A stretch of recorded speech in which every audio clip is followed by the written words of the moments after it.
The Thunder return to Portland for a pivotal matchup against a team that could be the early title favorites. Home is where the heart is for the Portland Thunder. The last time in front of the Moda Center crowd, they dominated the LA Kiss. The team had found their stride and their quarterback in Darren Thomas. Across the line, Thomas, a great runner, keeps it and gets in for the touchdown. But last week in Orlando, they lost more than just a game as Thomas went down and is out for the season. Tonight, they host the best team in the AFL, the undefeated San Jose Sabercats. It's the AFL on CSN.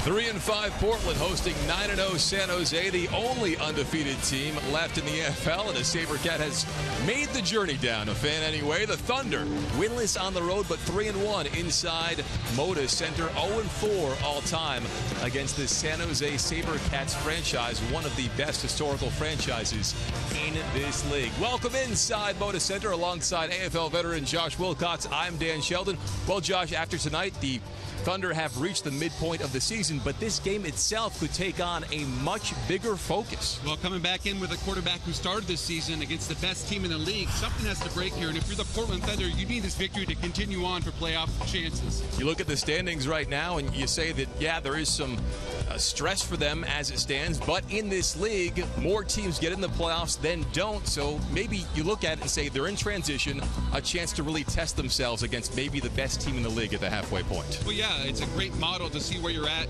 Again, coming back in with Rowley as your quarterback and a chance to play against the best team, a great gauge to see where you're at this point in the season.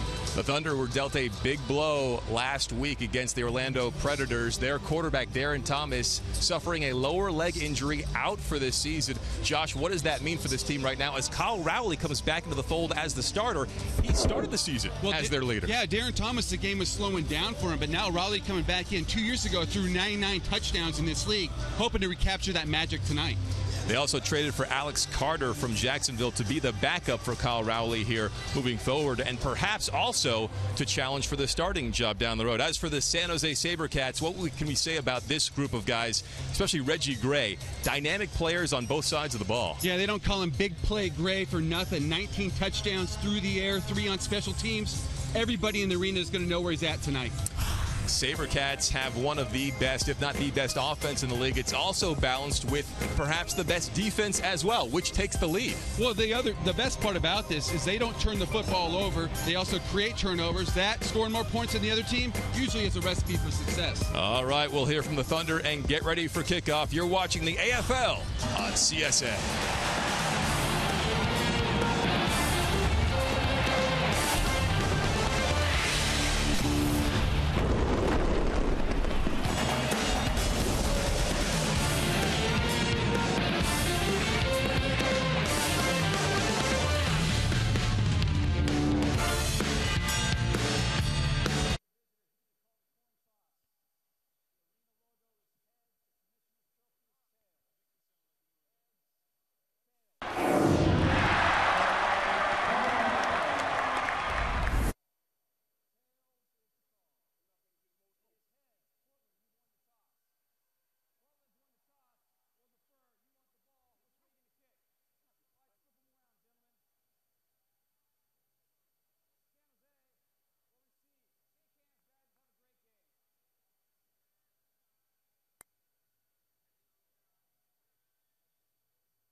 We're not going to get emotional here. I'm just asking for your best. Your best will be good enough tonight. Play to win. It's the only reason I'm here, to win this game. Let's win this thing together. Win on 3. 1, 2, 3. Win. Let's go, baby. We out now? Coach getting the team ready, leading up to kickoff, talking about the emotions of this matchup. Josh Wilcox, and he's got an illness in the family he's dealing with on the side as well. Certainly, our thoughts and prayers are with that situation, but it's got to be emotional for the entire team right now. Very emotional, especially with your head coach, a guy they've all bonded around. One thing it can bring out is for these players is leave everything out there on the field, and sometimes can galvanize a unit. Well, we want to show you also the rules of the game if you're getting familiar with arena football and aren't exactly sure what you're seeing. The most important or interesting rule for me pertains to the last minute of each half. The last minute, it's no longer a running clock, and on top of that, the clock stops and you don't advance past the line of scrimmage, so it discourages the idea of kneeling on the football. Oh yeah, so positive yardage is a good thing, right? Let's go down to the field. Brooke Olsendam, the third member of our broadcast team, is with the quarterback. Kyle Backett, starting quarterback, a position you know very well. I know you pride yourself on being prepared. Are you ready to go tonight? 100% ready to go, ready to beat a good team. Talk about a good team, San Jose, the best in the league. What are the little things you guys have to do right to get a win? Yeah, I don't know about the best in the league, but we got to do everything right now. Specifically? Specifically, take care of the ball and score touchdowns. All right, thanks a lot. Brooke, thanks very much. Kyle Rowley wants to get this thing cranked up and going. Yeah, he's a guy in the zone right now, very competitive guy. Talking to the coaches earlier, they love him because he gets out there and watches all the film, but boy, he's excited to get that opportunity again. Interesting that he said, I don't know about the best team in the league when referencing San Jose, despite the fact they do have the best record, obviously the only undefeated team that remains.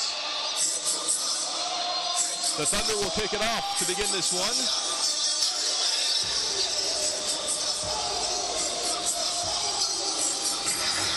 The kick is away from Kevin Gessling.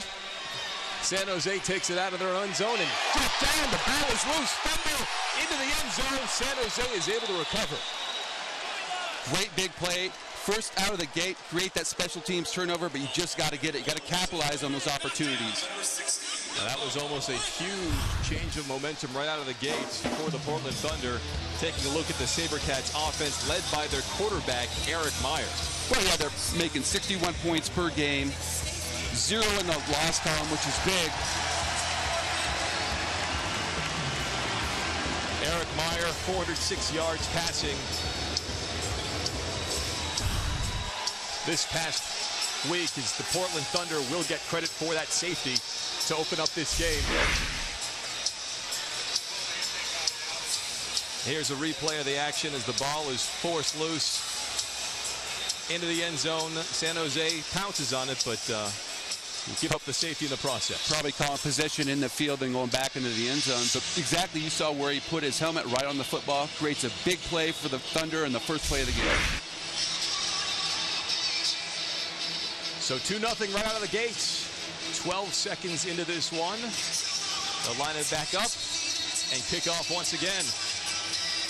You really can't draw it up any better if you're thinking about it. No, not at all. You know, we're talking momentum. That's a hell of a momentum play right out the gate. A San Jose team that likes to pounce on you, but has shown the ability to come back, rally from behind. They did so last week. But if you're going to send a message, that's the perfect message to send if you're the Portland Thunder. Again, the Thunder in their second season never beaten the San Jose group, 0-4 in the last year and a half. And the other great thing about his safety is you get the football. A great chance to build on that lead. It was the Thunder last weekend that had the special teams issues. We'll see if they've got those sorted out this week. The kick is away. Ball recovered. And away go the Thunder. Number 2. Jared Terry taking the ball. Up to midfield.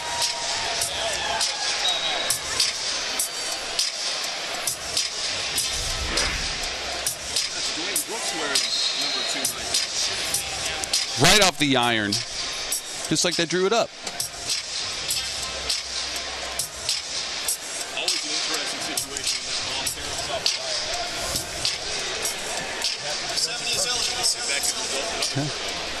All right, so here we go. Kyle Rowley, operating the offense for the Thunder, gets the ball away quickly. He finds his man on the sideline. Number 5 on the key. About 5 yards. Lacey was an interesting case last week. Got into a bit of an altercation with a fan as he was running free with the ball down the sideline. The fan was trying to poke the ball free. As it was a live ball, the fan got to stay. Lacey gets ejected. Yeah, that's, especially when you're on the road, you're never going to get those home calls, right? Absolutely. Rowell dropping back, looking deep. He's got his man. Oh! Nice job of mixing it up. Number 5, Ken Fontenot, who leads the AFL with 7 interceptions, able to break that pass up. Yeah, getting his hands there at the last moment, trying to put that out there where he can get it. It was actually a good throw, but a great play by the defensive side.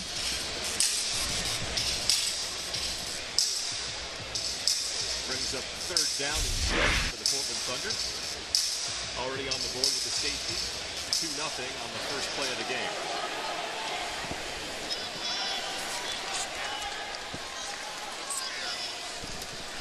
Drop back, Rowley going deep.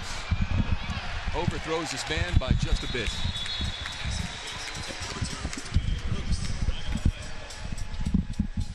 And we've got 4th down. Pass interference, number 5, defense. 10-yard penalty from the previous spot, automatic, 1st down. Nice break for the Portland Thunder offense. Pass interference the call. They'll get the ball with the 1st down and great field position. Although in arena football, pretty much any part of the field is pretty good field position.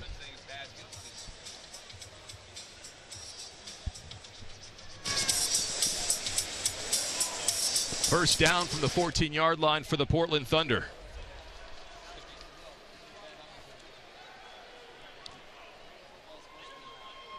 Rowley under center, dropping back, looking to the near side, finding his man. Gets down close to the 5-yard line. Quick pass out into the flat. Great combination route for the quarterback to get back on track, get comfortable, and get in rhythm with that offense.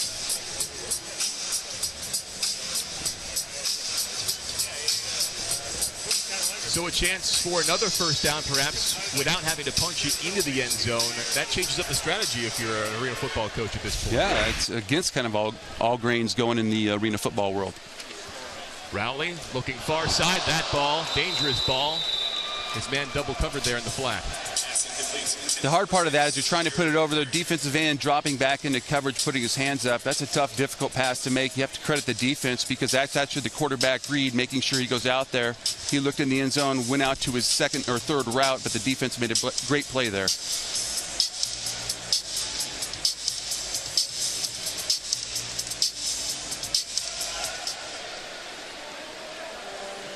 Third down for the Thunder. Rowley hands the ball off to the big man. John Martinez, the fullback. The touchdown maker, right? He can find the end zone for sure. Tried a little cut back on that play. It's interesting how you try and intermix the running game in this league. Certainly it's not a focal point, but if you've got a big man like Martinez who played offensive line in college, you can move the chains and get yourself in great scoring position. Yeah, usually you don't see a whole lot of toss sweeps to a guy in the 70s number, correct? That's correct. 15 rushes for 37 yards going into this game with 5 touchdowns for Martinez. 4th down. Rowley looking far side, up against the boards, and the Thunder have themselves a 1st down. Nice ball control drive here for the Portland Thunder. Getting those 1st downs exactly when they need to get them, and the other good thing is what that does is keep San Jose off the football field. Another key, especially a team you got to watch out. Again, San Jose can give up some yardage here and there. It's really their ability to turn you over, especially through the air, obviously, with this being a passing league, leading the league in interceptions. Rowley, the handoff, up the middle, gets stuffed. San Jose with a great defense. One of the best defenses in the league, especially when it gets down to the red zone part of it, not allowing those teams to go in there and score. Again, you have 4 downs in this territory for Portland. You need to get a touchdown, get up on San Jose and try to throw them out of the rhythm on their offense.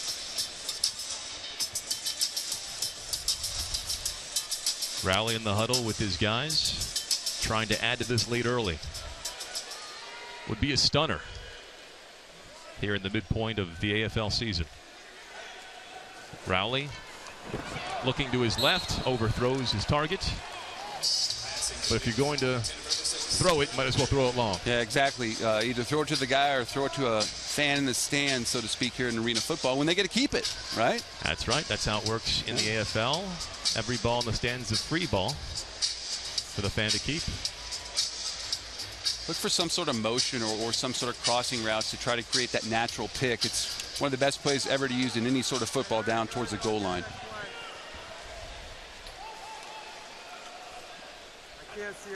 Rowley taking the ball. Quick throw. Finds his guy.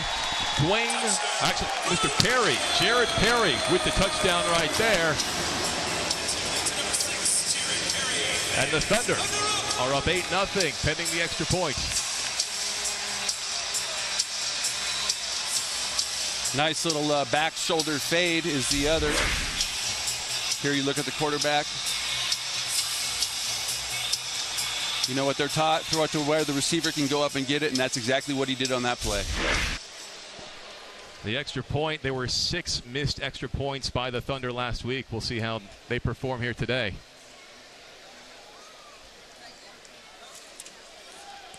A focal point at practice, straight up and through. Appear to have that situation, although we've got flags. Flags are up. We'll sort out the flags here as we come back. The Thunder with a 9-0 lead over the Sabercats.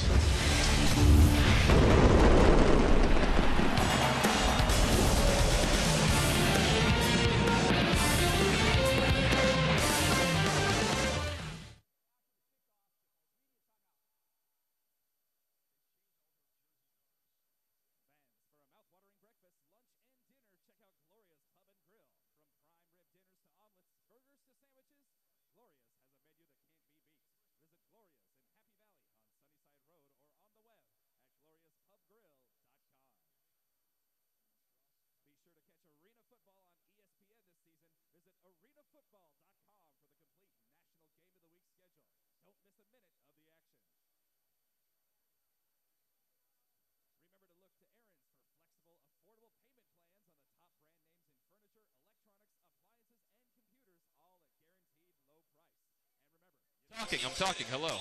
Hello.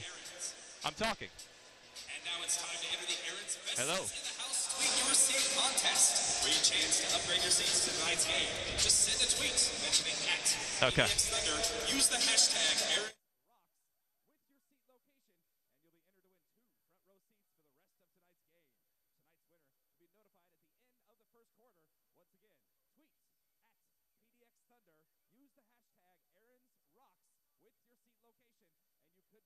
In the front row, courtesy of Aaron. Hello, hello. And Thunder fans, the AFL would like to thank Rydell for its partnership. Rydell, the official helmet and protective equipment supplier of the Arena Football League.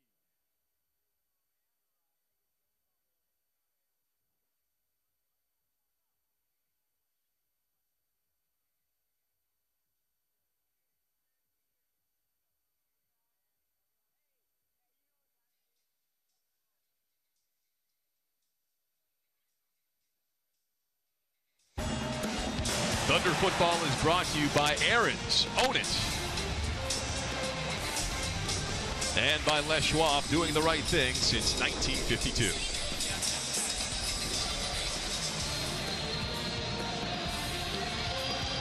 Back here inside Moda Center as you get a nice look at a beautiful day in Portland, Oregon.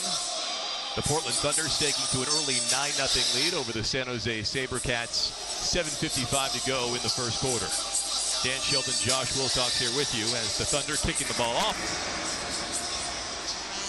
Ball goes through the net and into the crowd. And we'll be back with more here from the Moda Center.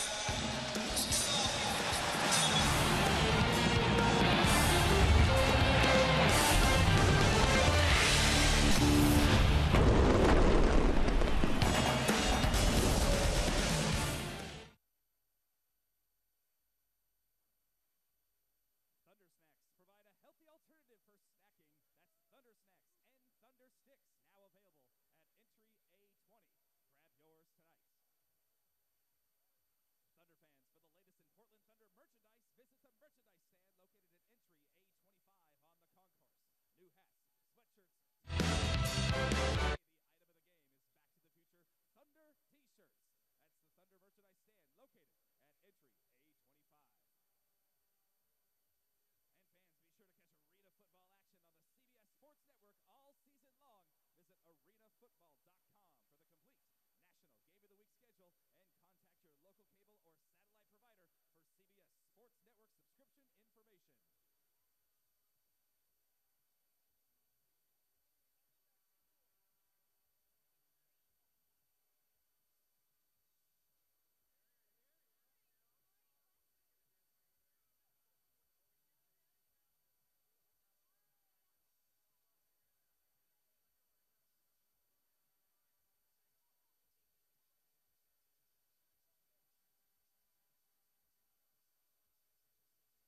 And welcome back to Moda Center, where the Portland Thunder have a 9-0 lead on the San Jose Sabercats. 7:40 to go here in the first quarter. San Jose with the football. Dropping back and sacked. Number 11. That's Davis. One of the harder things to do in arena football is to get pressure. And the ability to get pressure on that quarterback is perfect by the Portland Thunder defense here.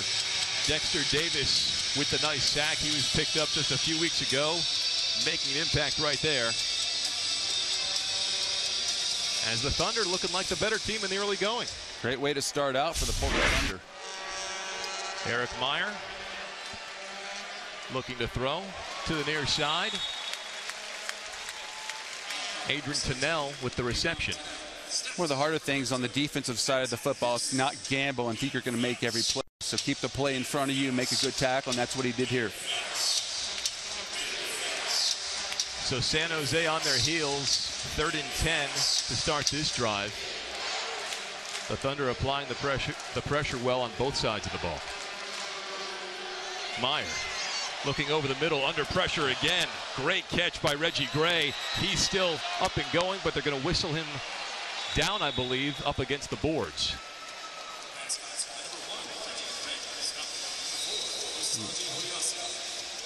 A little bit of indecision here. I thought I heard a whistle as well. Quarterback putting it exactly out where the receiver's going to be at. You have to do that in arena football. Nice catch. Outstretched arms just before he gets. And the question really is, was he touched right there before he came back off the board? If he was touched, he's down. If not, he can keep going.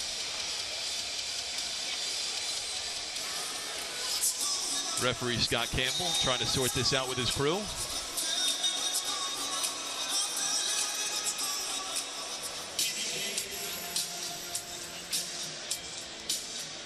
One of the interesting elements, of course, about this league is the ability to use the boards to your advantage.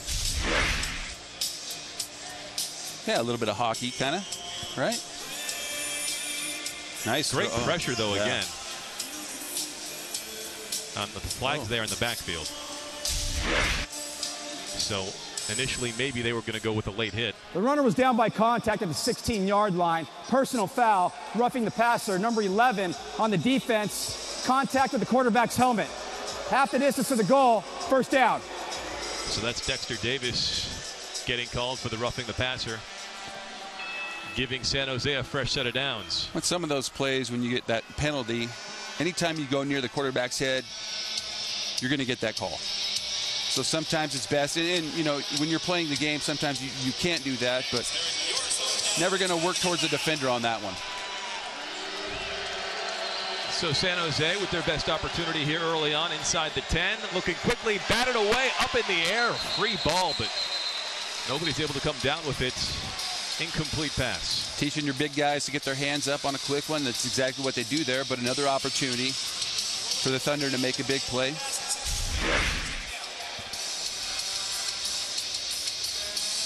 Great job there by Davis to swat it up in the air. Well, one of the fundamentals you teach every defensive lineman is get your hands up if you see that quarterback throwing the football.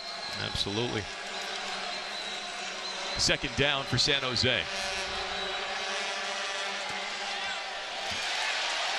Flag is down. We'll see what the call is right there.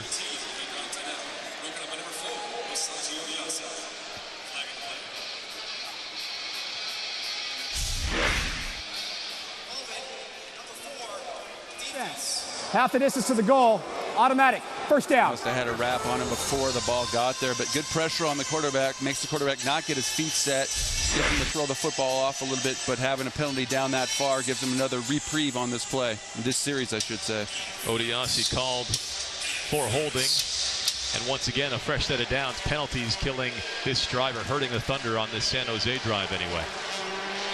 Here's the handoff, ball around the end. Looks like they got in. Touchdown being signaled for San Jose.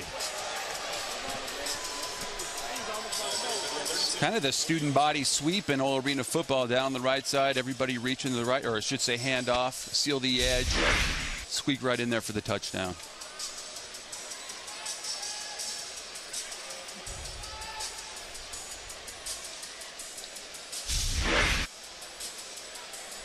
Odie Armstrong, one of the all-time leaders in rushing touchdowns in Arena Football League history. We'll update his place here in a second, pending the extra point. It is no good. Wide right. 9-6 now the score. The Thunder nursing a 3-point lead with 4:29 to go in the first quarter. You're watching the AFL on CSN.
Now the Portland Thunder would like for you to celebrate your birthday in style. Contact our ticket department at portlandthunder.com or at 503-773-4235.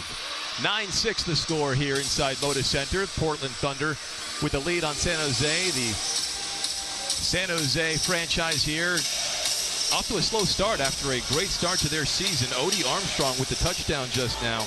The 95th rushing touchdown of his career. Ball taken off the mesh and out into the field. Ball comes loose for a moment. Dwayne Brooks took it out, and they're signaling it for San Jose. Sometimes when you go to make a big play, you leave that football out there. Trying to make a big play on special teams here.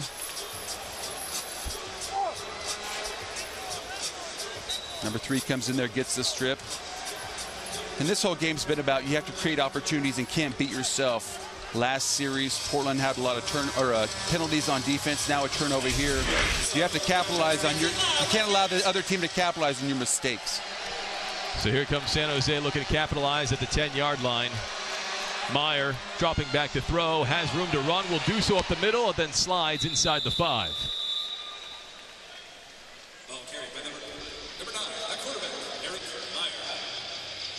A rarity in arena football is the quarterback scrambling, correct? Absolutely. Unless it's just a play call. But a guy who certainly also knows how to take care of the football. San Jose this season, just 2 interceptions. Best taking care of the football in this league. One of the keys to them being so successful, both in taking the ball away and not giving it away.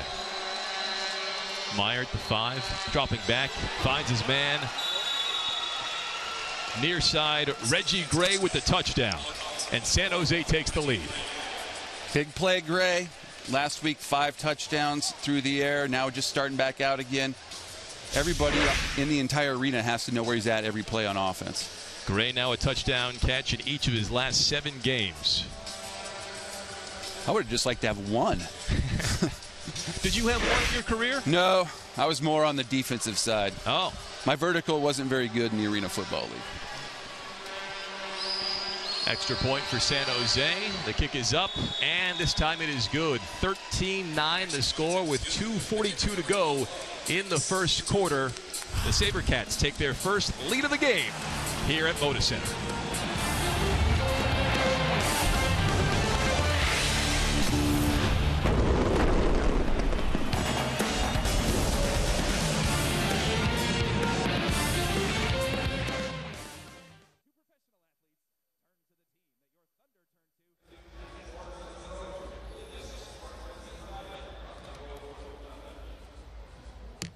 Yes, I think it's fixed.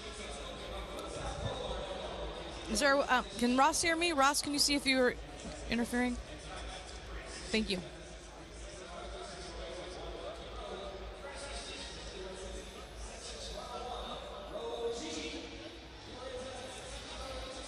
Okay.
Center, San Jose has taken the lead thanks to a Meyer to Gray 4-yard touchdown pass. 13-9 our score. San Jose kicking the ball off to the Thunder.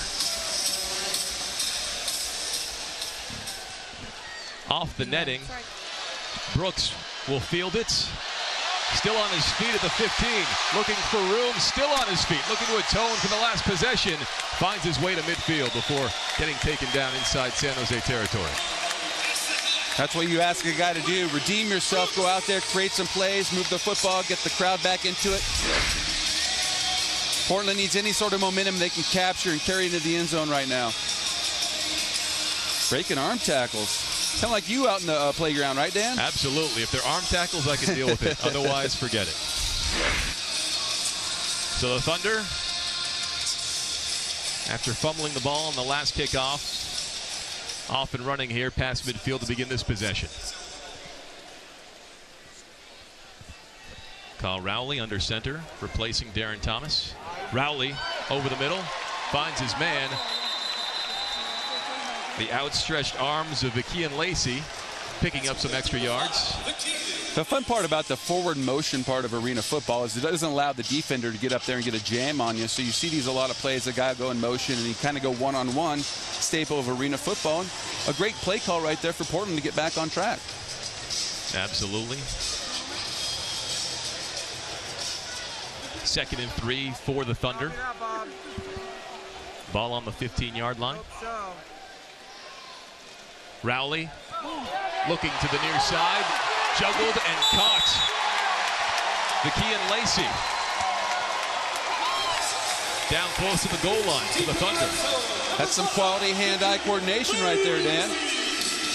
Again, the quarterback throwing it right where he needs to be. Tipped it. Oh, get it back.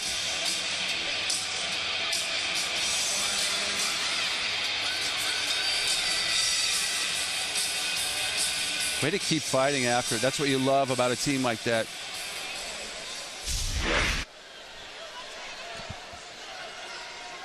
Rowley faking the handoff, now taking it himself. There's a flag. Appeared close to the goal line, but not quite in.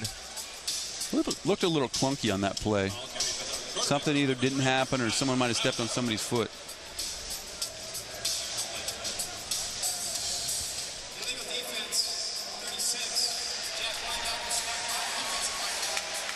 Half the distance to the goal, automatic first down. Illegal defense there on San Jose. So a fresh set of downs, but really a difficult spot in a lot of ways in arena football. Yeah, you don't have a whole lot of end zone to work with. It's a compact field, but the thing for Portland, especially against San Jose, is every opportunity that you have to score points, you have to do that and get touchdowns. You can't go settle for field goals.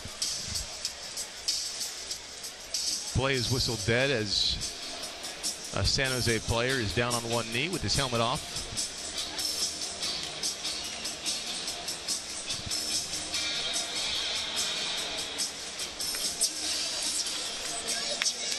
You mentioned as an offense, what kind of play call do you call here on the 1 yard line? A couple downs, and you can try to maybe outthink yourself a la Pete Carroll, but at the point in time, you need some points. You need to get in there, get going, and give your team some confidence. Jason Stewart being tended to there on the field. Stewart, 6 tackles for a loss this year, 5th in AFL, 5.5 sacks. That's 4th in the league, a key contributor to the San Jose defense. Well, on the play before, we just saw Rowley, and if that was trying to have a run, think about the quarterback he replaced, Darren Thomas, where that play would actually work, and that's a strength of his. And, you know, Darren Thomas, the last couple, when he was playing, was starting to come into his own, and especially using his dual threat mobility in arena football, which is very unique. That's a situation for Mike Hohensee to have to figure out on the fly. Yeah. Switching up his play calling situation now that he has to go back to Rowley. Well, a guy who's been in the arena football that long, yes. All coaches, he can figure it out. Mike Hohensee, the only person to play or coach since the very beginning of the AFL back in 1987. Yeah, he's put in some time, so to speak. He knows a thing or two, or 3 or 4. Or 5, yeah. It's not his first rodeo, right? So about 25 seconds to go here in the opening quarter. The Thunder looking to retake the lead. They had staked a 9-0 lead to open this game after a safety and a touchdown. San Jose has stormed right back to take the lead, and it's the Thunder knocking on the door again. Rowley, the keeper, and he's in. Touchdown, Portland. Great simple play call. Go right over. And those play calls also give team confidence. That offensive line, we need half a yard, go out there, get it. That does a lot for the locker room and the leadership ability of that quarterback following those guys right behind him. We could diagram this one, but there's not much to show other than push forward. Push forward and get in there. And get right in.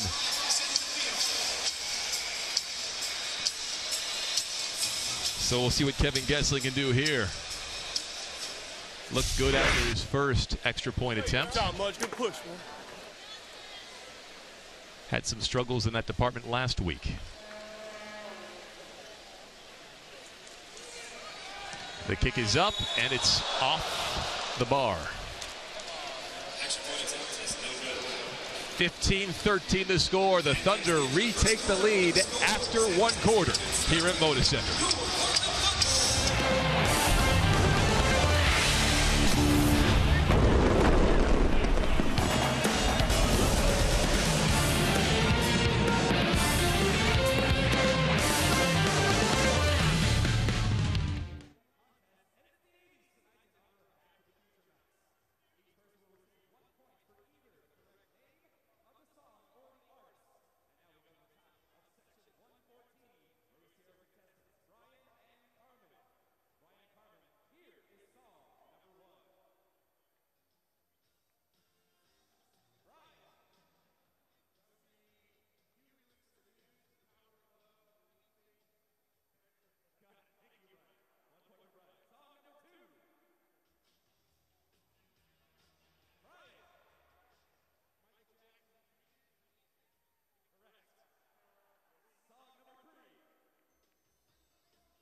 Inside Moda Center, the Thunder with a 15-13 lead on the Sabercats. Let's head downstairs to Brooke Oldendam, standing by with a special guest. Kyle, way to find the end zone on that last play. Safe to say you got a little assistance from your line. Yeah, John Martinez pushing behind me. That's his job, but I get the glory on it.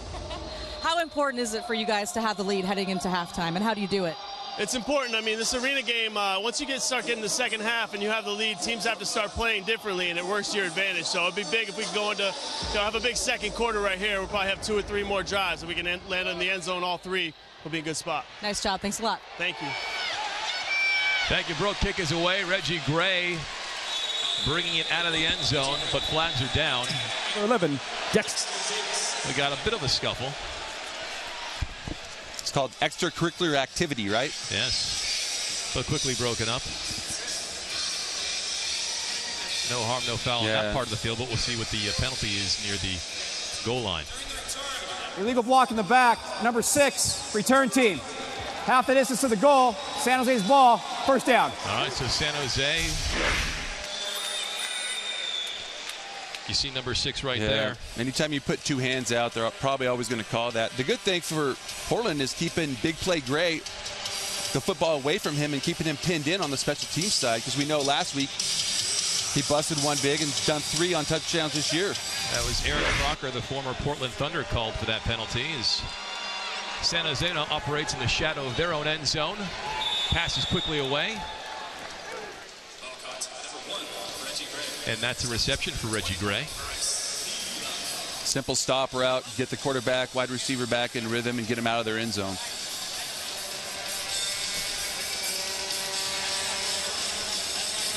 Second down and 2 for San Jose.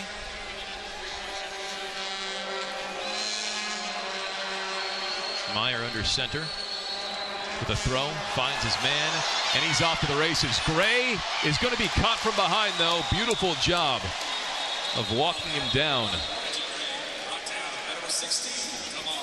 Damon Glanton makes the tackle. Play. The ability Gray has to break one tackle and make those big plays. Personal foul. Is one of the face things you really mask, can't number teach. 16, defense. Half the distance to the goal, automatic, first down. And so while Glanton makes the tackle, he also got a piece of that face mask in the process. See, having that ability to go down there, you don't teach that. Some of those receivers that go out there, you have to want to break that tackle. Him going upfield, look at the protection the quarterback has right there. Meyer inside the 5, handing it off and waltzing in, but another flag on the play. Odie Armstrong got into the end zone, but it looks like this one's coming back. Could have a hold here. Number 64, offense. 10-yard penalty from the previous spot. Still first down. Rich Ranglin called for holding. Not that it ever happened to me, but whenever a penalty was called near my number, you always look up there and say, no, it wasn't me, right? You see that big fellow, though, Ranglin? You got to watch out for him. He's got a touchdown catch in each of the last 2 games. Boy, anybody can catch the ball here. Oh, absolutely. In arena football.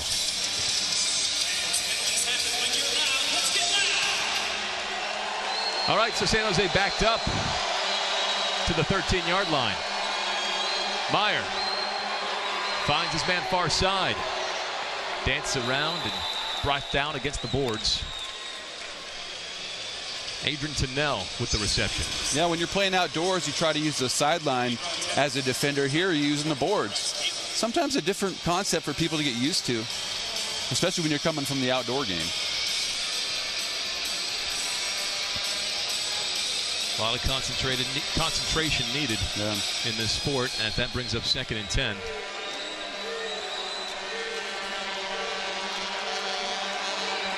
Meyer dropping back, has plenty of time.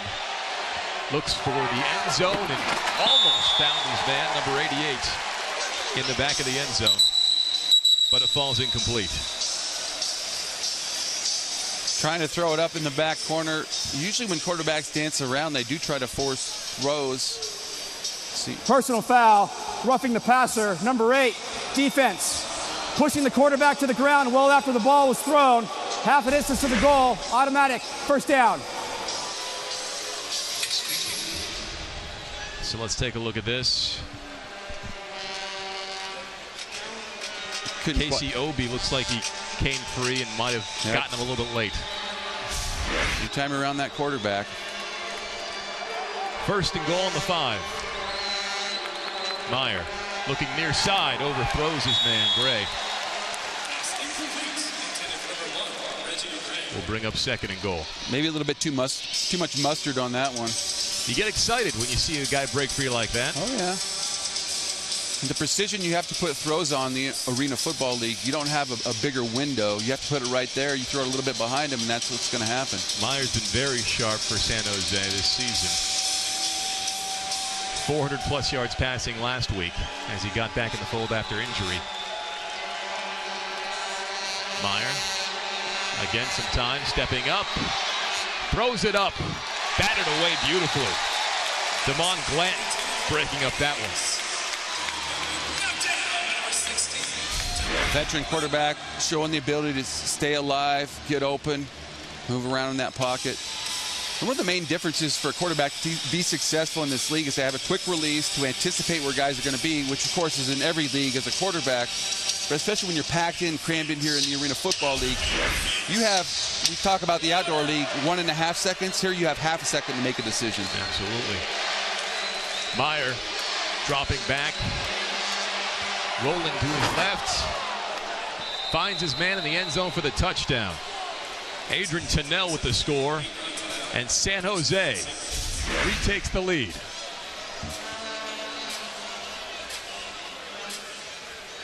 Meyer with that sidearm delivery. Breaking outside the pocket, finds his guy right there, and they get the touchdown. Tennell now with a touchdown catch in 13 straight games dating back to last season.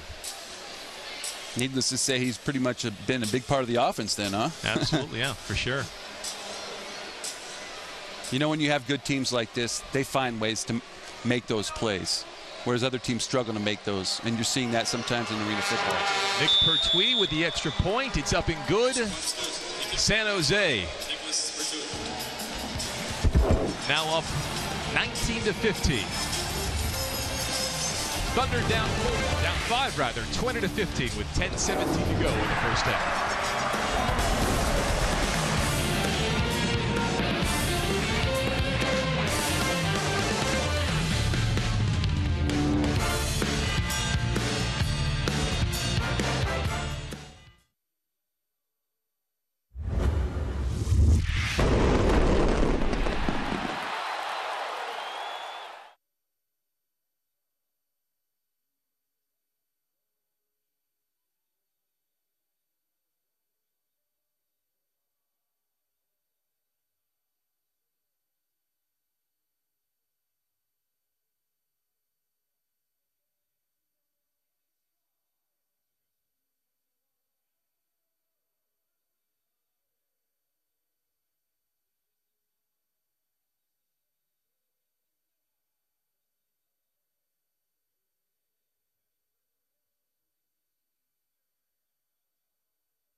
Back at Moda in the second quarter. San Jose with a 20-15 lead on the Portland Thunder. Hey, do you like Portland breweries? Do you like football? Then the Portland Thunder have a great deal for you. Taps and Touchdowns Brewery Tour, Friday, June 12th, prior to the Thunder game. There'll be a brewery tour leaving the Moda Center at 4 p.m. For $35, you'll receive the brewery tour entry, Portland Thunder game tickets, a beer koozie, a t-shirt, and a beer voucher. Visit Coalition Brewing, Fathead Brewery, Rock Bottom, Reverend Nat's Hard Cider, and Culmination Brewing. Call your Portland Thunder ticket office at 503-773-4235 or visit us at portlandthunder.com for more details.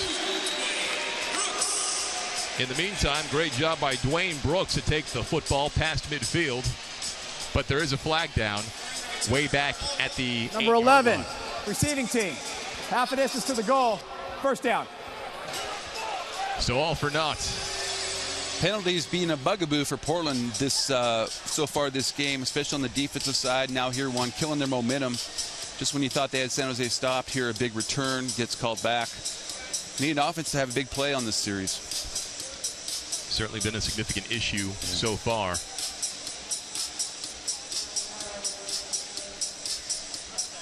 In the first quarter alone, Portland called for 3 penalties, 22 yards. So Kyle Rowley brings the offense back out, starting from his own 4-yard line.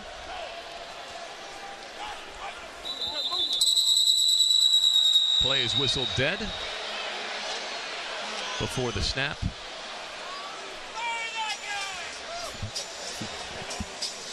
False start, number 2, offense. Half the distance to the goal, still first down. Dwayne Brooks called for the false start. Wide receivers with the false starts, usually not going over very well in meetings the next day. But everybody makes mistakes, right?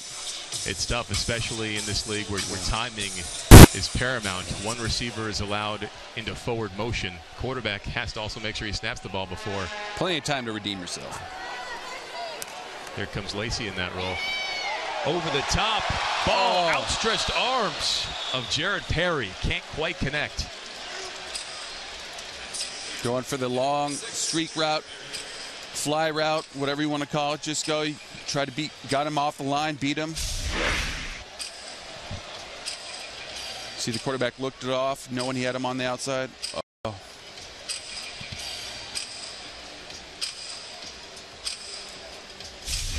Close, but no cigar. You wondered how Rowley would respond in the early going of this game, knowing that he certainly was the quarterback to begin this season for the Thunder, then had fallen out of favor in recent weeks in favor of Darren Thomas, and now back because of injury. And a pass almost caught, but broken up there at midfield. Was looking for Lacey. Yeah, you mentioned you don't want, as a quarterback, you don't want to come in and try to maybe press too hard. And I haven't seen that so far. You have to credit San Jose because they're a great team, making big plays here on defense. But Portland needs some sort of momentum, a big play to get this crowd into it. And arena football, momentum's such a huge part of this thing. Rowley's been in this situation before a few years ago in Spokane. Actually, the quarterback on the other side, Eric Meyer, and he were engaged in a quarterback battle. Initially won by Rowley, then taken by Meyer. Then because of injury, Rowley was back as the top man in that situation. So he's dealt with this before. Yeah. Pass complete to Dwayne Brooks right there. It'll bring up 4th and 2. You know, so much part of the passing game in arena football is going to a spot, creating this type of rub plays, getting a guy open. He goes right there, throwing to a spot. He has to stop because he knows that guy's coming back in on there. Big play here for Portland. Down 5 in what's been a seesaw battle here. Rowley looking near side. Throws the ball just in front, but a late flag could go against San Jose. Unsportsmanlike could certainly be the call with a late push. Or he...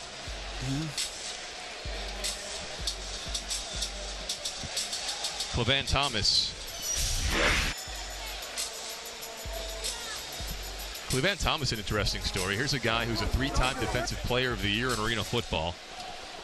Everyone says future Hall of Famer. After the play was over, personal foul, number 8, defense of San Jose. And in fact, that is the call. Personal foul on Thomas. With help from the wall there, right? Sure, absolutely. Bit, yeah. Thomas, a future Hall of Famer, and you say that when you know a guy's really good, but he actually was voted to be inducted into the Hall of Fame back in 2012. Decided to unretire and keep playing, so he's just waiting to be inducted officially whenever he decides to finally hang it up for good. So he's already got the invite, He already has the invite. He can plan out the dates he wants to be there. Yeah. Right, it's just a matter of time.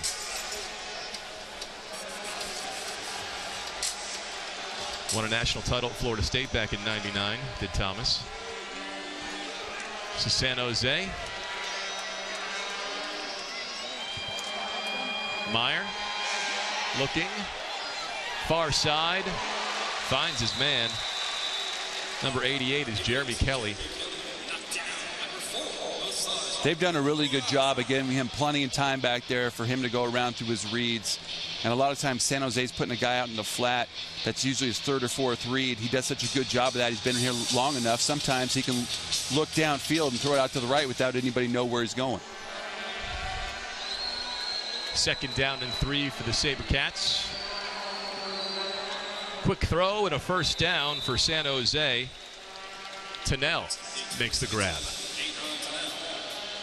Every time you think a team's going to go down the field, this kind of dink and dunk, they end up making a big play. But what San Jose's done is controlled the football whenever they've been out there on offense, running the football, throwing.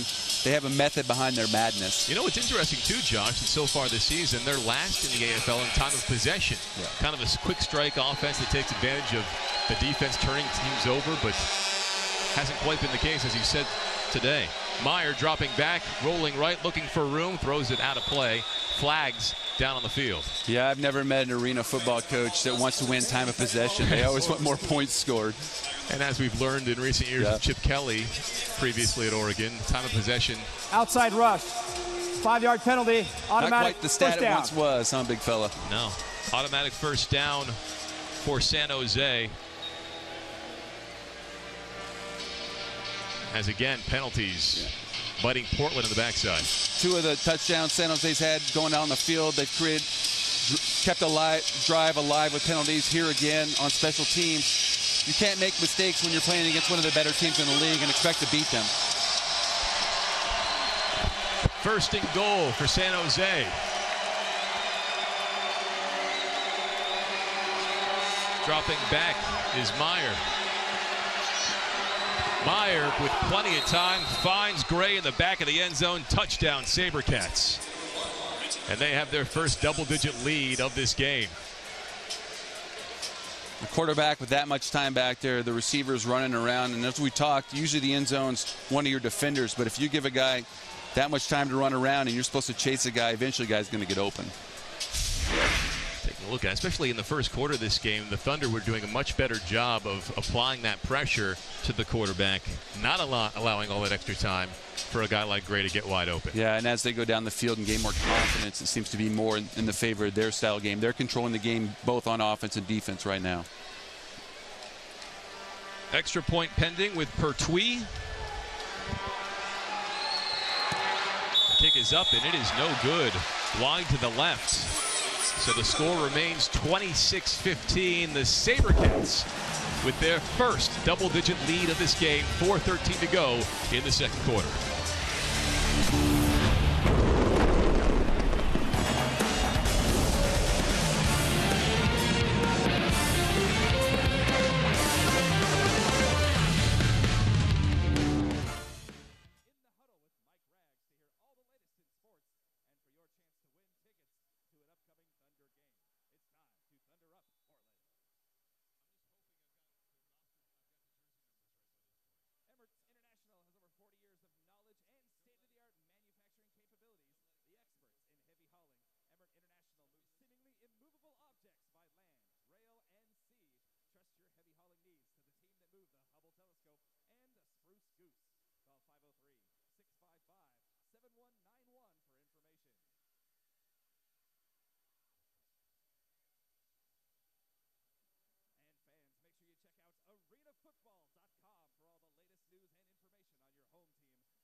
Back here in Portland, the Sabercats now with a 26-15 lead on the Thunder. 4:13 to go in the first half.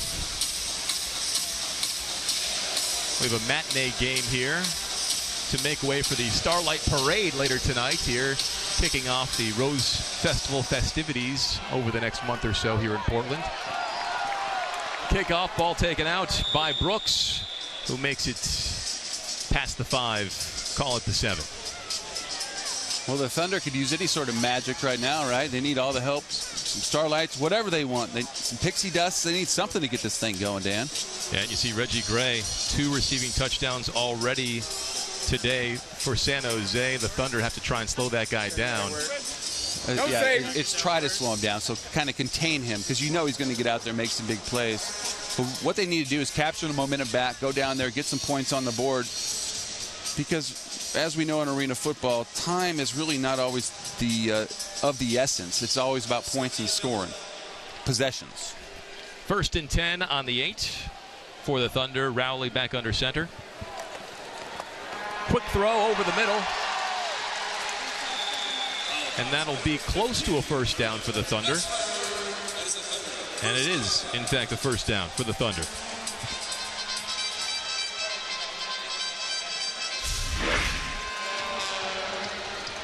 Getting back, getting set. Makes a nice little pass. Going down there. This is what they need just to get something going, feel confident. And you have to get some points on the board, or you'd love to before halftime. All right, so 1st and 10 for the Thunder. 2:50 left here in the second quarter. What do you think about Rowley so far? I think he's looking good. As he throws behind his man. Yeah. I set you up poorly there, Josh. I apologize. Dwayne Brooks. You know, having some miscommunication might be an issue you'd be really concerned about, but a guy who's been on this team, you're not so much concerned with that. He's not even over the 100-yard barrier yet. You have to credit San Jose's defense, but at the same time, someone has to go out there and make that big play. That's what we're looking for. The quarterback can only throw it to so many guys. Someone has to go up there, want to get it, and they have to create that momentum play on offense. It's a battle of Hall of Fame head coaches here today. Mike Hohensee and Darren Arbette, both in the Hall of Fame. Two legends in arena football.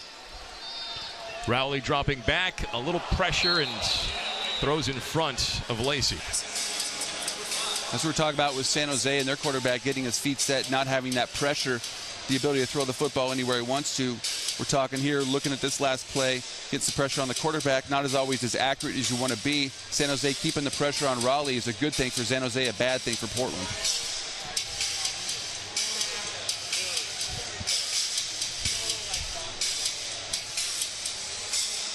Ticking down here in the second quarter, of course, once we hit the 1-minute warning, the running clock stops.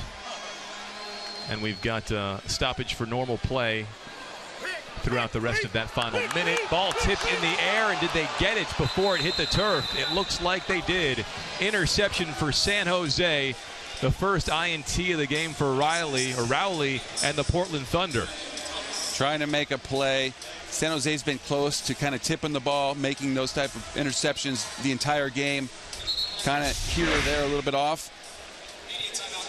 So the future Hall of Famer, Cleveland Thomas, coming down with the INT. San Jose up 26-15 late in the second quarter.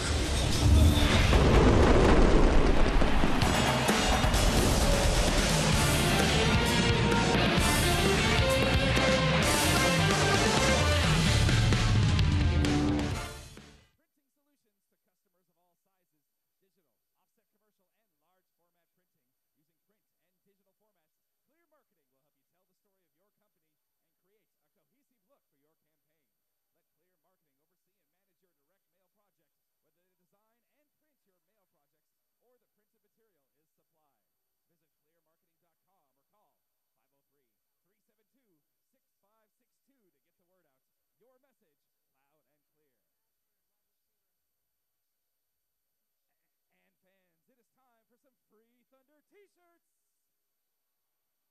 They're only for the loudest fans here in the Mo Center. So if you want a free T-shirts, you know what to do. Get up, get loud. Let's see who's winning tonight, courtesy of the Portland Thunder.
Welcome back to the Rose City. The Portland Thunder staked their claim to an early lead, but the Sabercats have roared back. 26-15 the score late in the second quarter.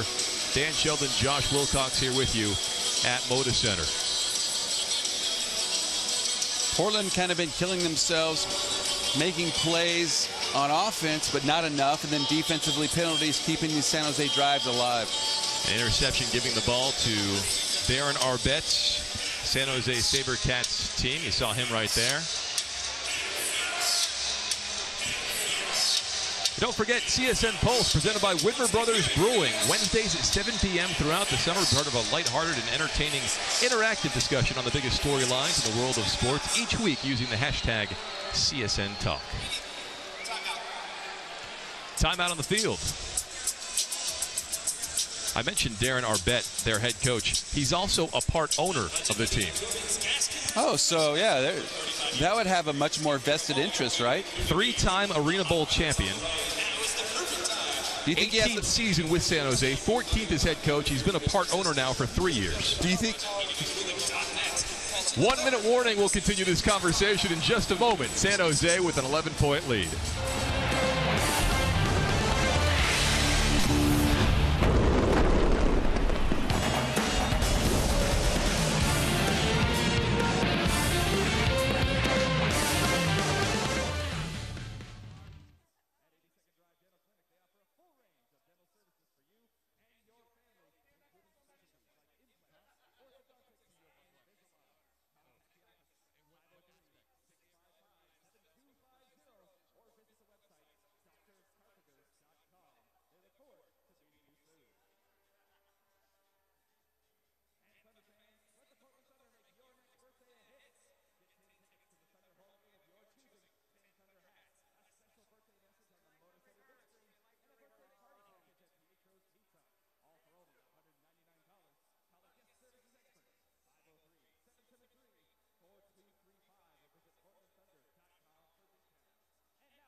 Welcome back. 1 minute to go here in the first half. San Jose 26-15 over the Thunder. San Jose driving.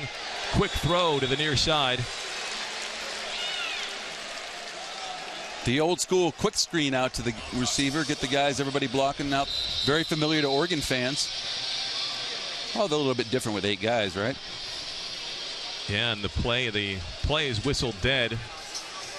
Dexter Davis is down, holding his left side, his left leg, as we take a look at Darren Thomas. Speaking of leg injuries, Darren Thomas, of course, former Oregon quarterback, was doing well in 2 starts for the Thunder here in midseason.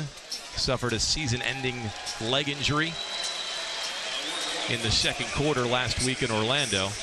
The game was really slowing down for him in terms of arena football, feeling comfortable. The coach is really loving what he was doing. It's unfortunate to have this lower leg injury, but as everybody's talked about, he wants to be part of this organization, part of this team. You see him here tonight. Davis is hobbling back to the locker room, it looks like there. Or maybe just to the player area.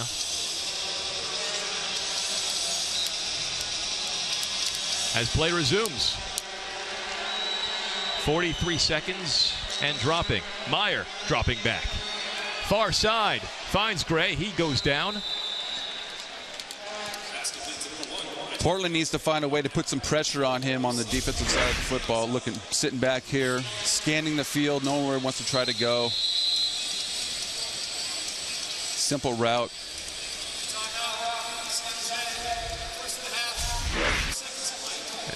San Jose calls the timeout after letting another 5 or 6 seconds drop off that clock.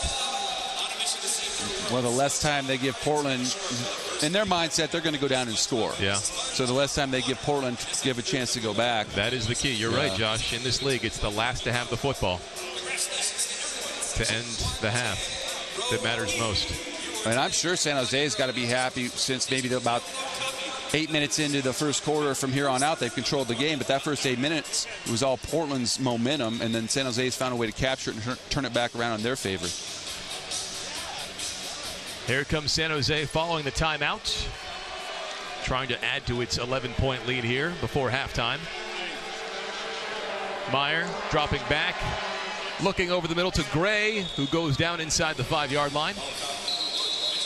And they'll call timeout with 15.9 to go in the second quarter.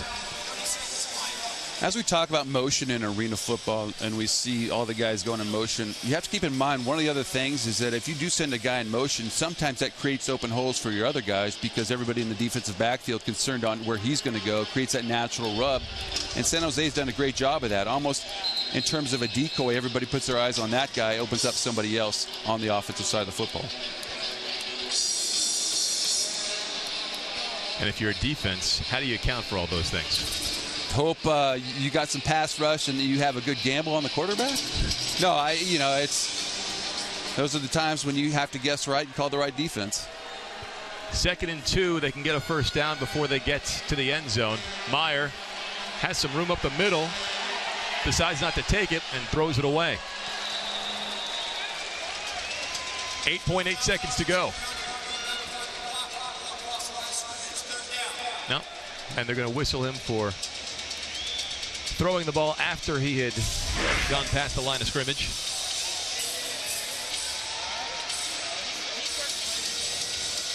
Now he did or didn't? Oh, well, somebody's souvenir now, right?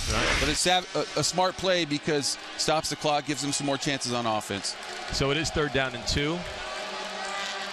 Ball on the 4, lofted past his target and away for the fans, but they threw it back.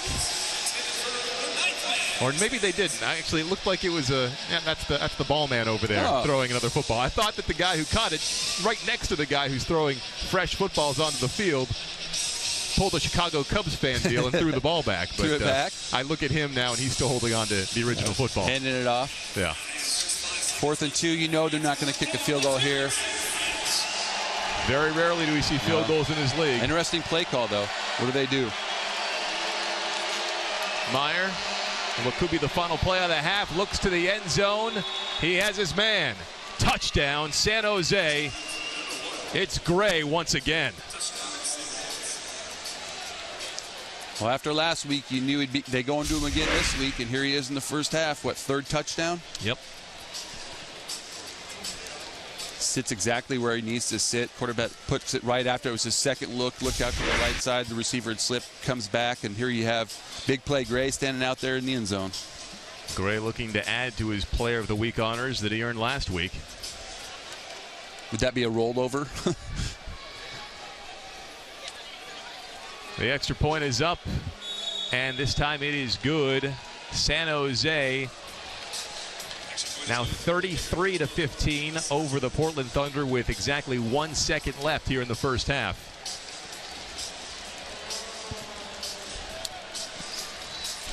And for the Thunder, and Dwayne Brooks, he does have 2 returns for touchdowns so far this season. I would be very shocked if they kicked it up in the air. Look for some sort of squig kick, try to get it on the ground. Onside kick also a possibility. There's something to that point where you don't want to give it to the guy back there and allow him the open field.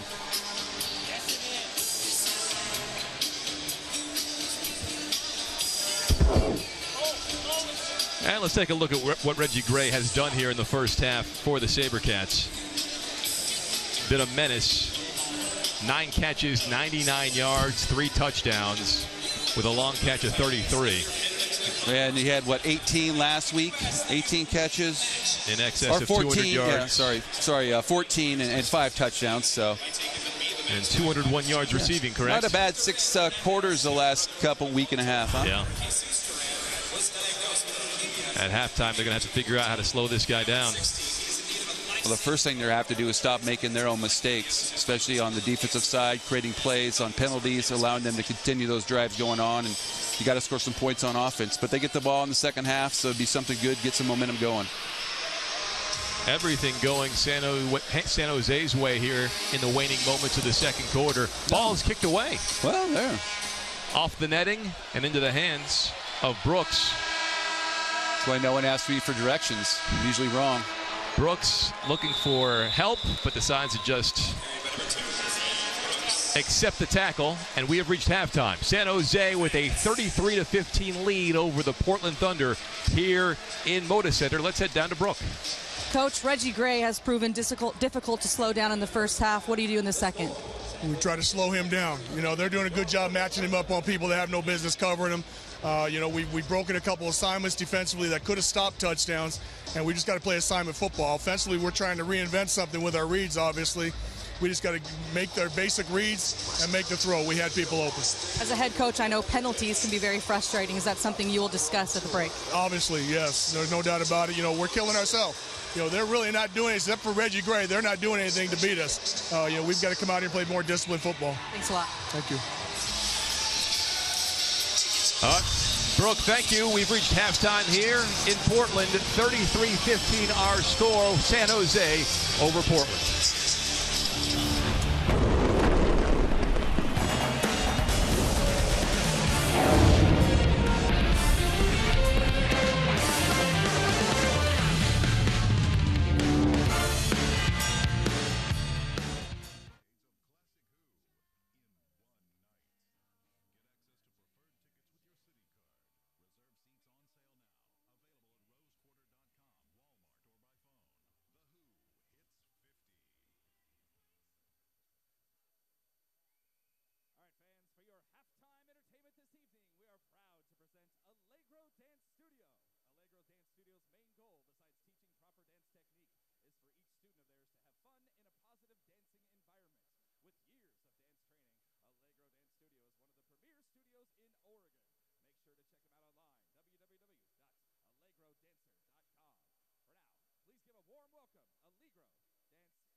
Welcome back to halftime at the Moda Center. Let's head down to Brooke.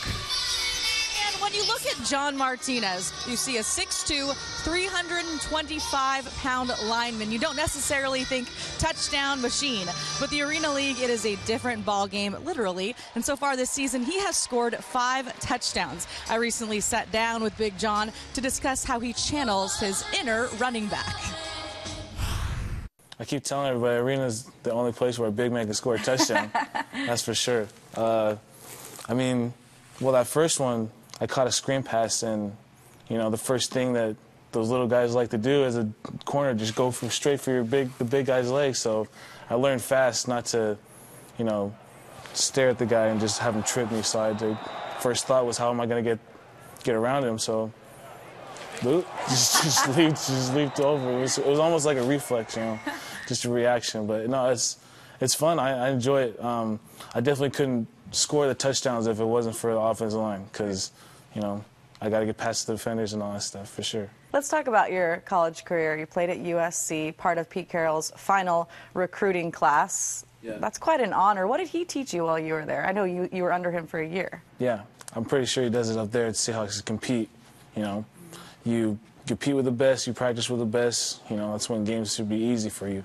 That's what, you never you go 50% in practice, because it's just going to limit you from when you go to game speed. Is the speed of the game helping you, do you think? It's different. It's complicated. It's like less room for error. It's, you know what I'm saying? It's like where outdoor ball, you have some time to, give your quarterback, but it's like you're right into it. You're banging three steps into the ball. It's contact right now. And it's a very physical kind of game. Not saying outdoor ball isn't as well, but it's just different. What do you like about the guys you're playing with this year? A lot of guys that I played against in college, like, Darren Thomas when he was at Oregon, Shone Tuihalamaka, he played at Arizona.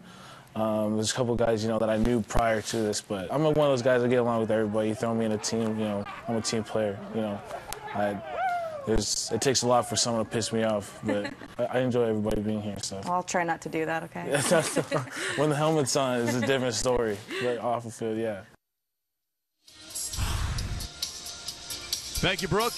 And Mr. Martinez taking a look at his history. Hometown of Murray, Utah. Went to USD, as they talked about, as an offensive lineman.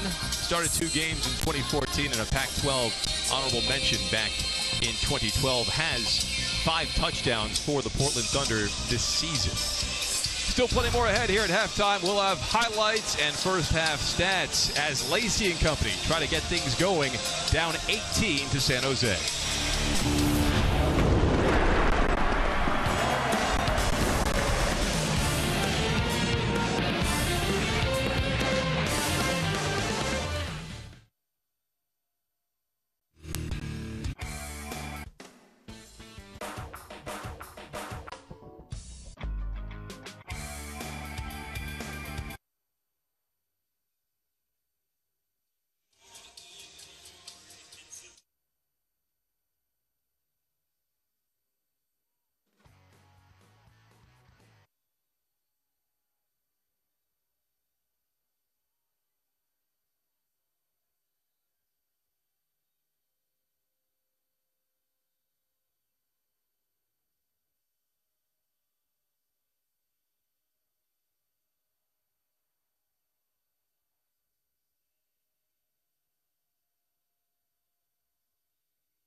Thank you very much, Dan. I'm here with 2 very special gentlemen, Nate Cust of the Washington County Fire District 2. Did I get that one right? And Jesus Duran, your brother Christopher. He couldn't be here with us today. A very special story. He was diagnosed with leukemia 2 years ago at the age of 14. He went through some treatments, but it has come back and he needs a marrow transplant. You guys got together, are putting this event on for him. First of all, how's he feeling? He's doing a little better now after all the chemotherapy he's been through. And I know he couldn't be here with us today, but it must feel pretty special for him to know all these people are getting together just to help him.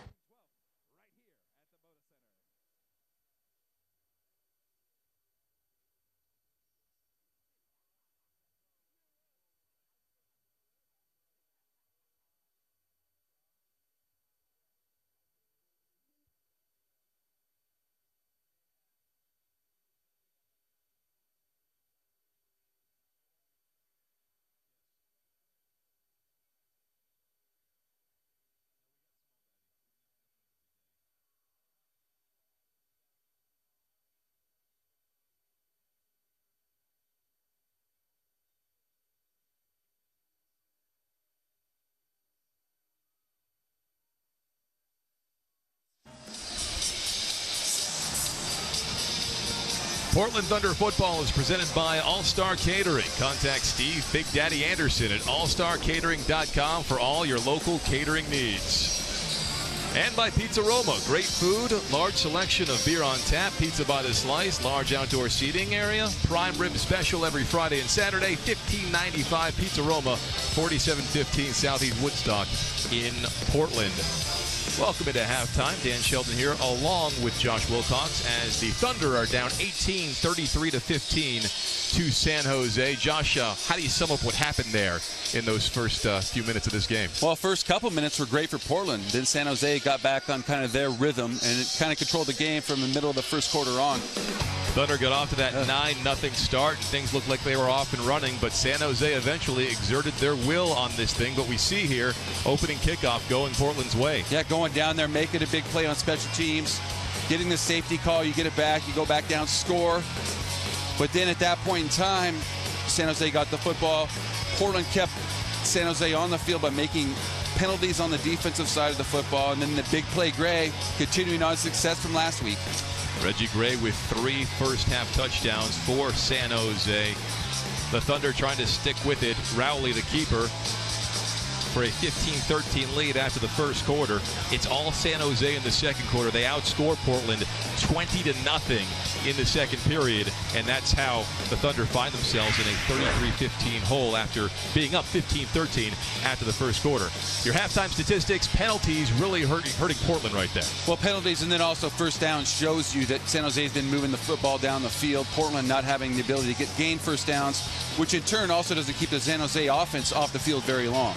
First half stats brought to you by Les Schwab, doing the right thing since 1952. Let's now head downstairs to Brooke, who has with her a special guest or two. Thank you very much, Dan. I'm here with 2 very special gentlemen, Nate Cust of the Washington County Fire District 2. Did I get that one right? And Jesus Duran, your brother Christopher. He couldn't be here with us today. A very special story. He was diagnosed with leukemia 2 years ago at the age of 14. He went through some treatments, but it has come back and he needs a marrow transplant. You guys got together, are putting this event on for him. First of all, how's he feeling? He's doing a little better now after all the chemotherapy he's been through. And I know he couldn't be here with us today, but it must feel pretty special for him to know all these people are getting together just to help him. Yeah, he's pretty proud of what Nate and I have done. So.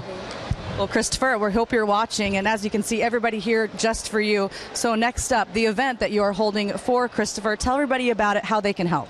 It's on June 12th and 13th at Washington County Fire District No. 2, Station 17 in North Plains. It's actually going to be proclaimed Christopher's Fight Weekend.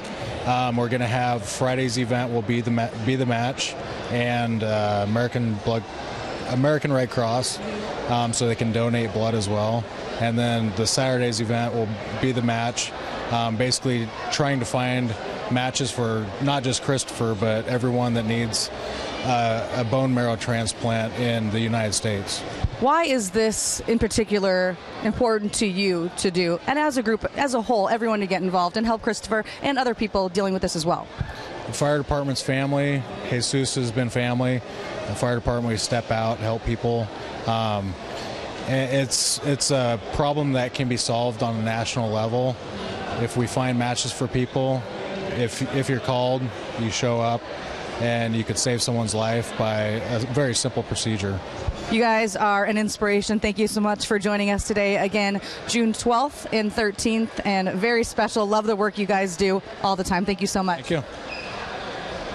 Brooke, thank you very much. Hopefully everyone can take part in that. In the meantime, Josh, this first half now transitioning to the second half. What's the message in the locker room? Well, I think the first thing is you can't hurt yourself. You can't beat yourself. No more self-induced wounds, penalties, bad throws, bad reads. You can't do that. And the second thing, you have to get this crowd into it. 3-1 at home. You got to get the home crowd into it if you're going to beat San Jose. We'll see how the Thunder respond after halftime. Second half is straight away here at Moda Center. The Sabercats with a 33-15 lead over the Portland Thunder.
Back here inside Portland, inside the Moda Center in Portland, Oregon, the Thunder, an 18-point deficit to the Sabercats beginning the second quarter. The Thunder receiving the football, though, and that should lead to good things, although obviously we know in this league sometimes these coaches will throw you a wild card, maybe an onside kick to open up the second half to get you on your heels, and you have to believe that if San Jose can spring a big play to open up the first minute or so of this third quarter, you know, it's off to the races for them. Well, yeah, they're feeling very good about the way they went into halftime. Now, how do you recapture that magic coming out of it? Again, I wouldn't be surprised. But the other side of that would be they're in control of this football game. Can they pin them back? Because Portland really offensively has shot themselves in the foot. Not on the same page, not creating those big plays they have to. And then you look at the big kind of component in this at second half. They have to get in the red zone and make more chances. Down there twice, scoring 2 touchdowns, that's good, but you gotta have to give yourself more chances to make points in this game, especially against San Jose. Pertwee back to kick. The Thunder will receive. Dwayne Brooks taking it out. Has a seam. Brought down just past the 10-yard line. The interesting thing about special teams, it always looks so wide open, but those gaps in those lanes can close very quickly, especially guys when they play it correctly like San Jose did on that one. So the Portland Thunder line it back up. What do you think about Kyle Rowley's first half, resuming his role as starter for this team? Yeah, you know, you have to go with a guy who's been here. He was a starter early in the season. They have to go out there, get some confidence between the receiver and the quarterback, and the offensive line has to give him some time to go back there, make some reads. 1st and 10 from the 13-yard line to open up the second half for the Thunder. Rowley trips, looks like over his own lineman, goes down in a heap, and everyone collapses on him. Yeah, the first thing is the quarterback underneath the pile is nothing you ever want to see. We'll see exactly who got him. Might have been. Looks on about his second or third step, the center stepping back. One. That'll take him back about 4 yards to make it 2nd and 14. And sometimes you're used to that with a quarterback who hasn't been in playing in these games, but usually you wouldn't see that with a quarterback center exchange right after halftime for a quarterback who's been in the program but been with the team, and a center who's been with that team. Do you understand where I'm going from here? Sure, absolutely. So take 2 for this offense as Rowley gets the snap cleanly, throws it near side. The catch is made by Lacey. No easy catches really against San Jose. Their defense has been swarming back in that area, but Rowley put it exactly where he has to put it. And the receivers in this game, you have to understand that you're going to get hit. There's not a whole lot of tap outs and walk out of bounds in arena football. And Lacey under pressure. He wants to perform because certainly they've been looking for a go-to receiver since Jamar Howard went down earlier this season with a sprained MCL. He was the leading receiver in AFL at the time. Rowley stepping back over the middle, looking deep, but a little too far ahead of Dwayne Brooks. Might have had some pressure in his face, and those are the ones that maybe if you can get a half a second more, you can put a little bit more air under the football, allows the receiver to run underneath that. It was interesting going into this game. Howard had played in, I believe, 5 games this season for the Thunder, and as of today, going into this game, was still the team's leading receiver in yardage. Jeez. That's how quick his start was. Yeah, and you hate to lose guys like that.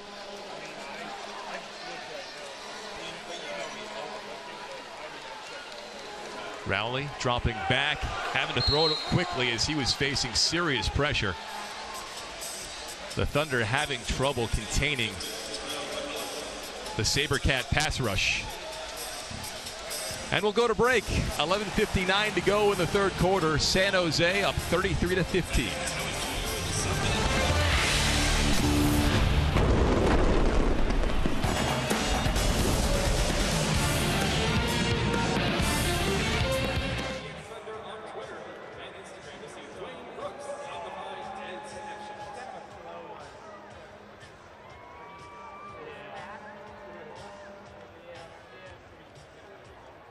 It's time for the Mona Be Lucky Fan. If you're selected as tonight's lucky fan,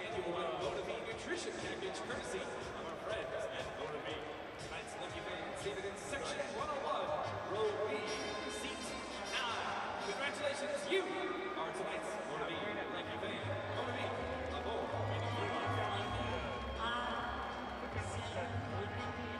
This is my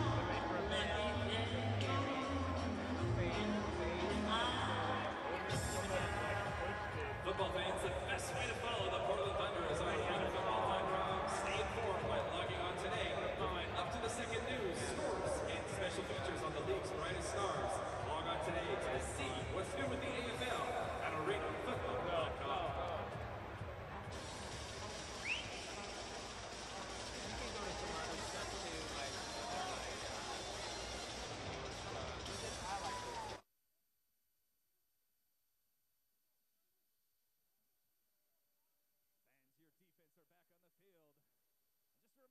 Your defense likes it loud.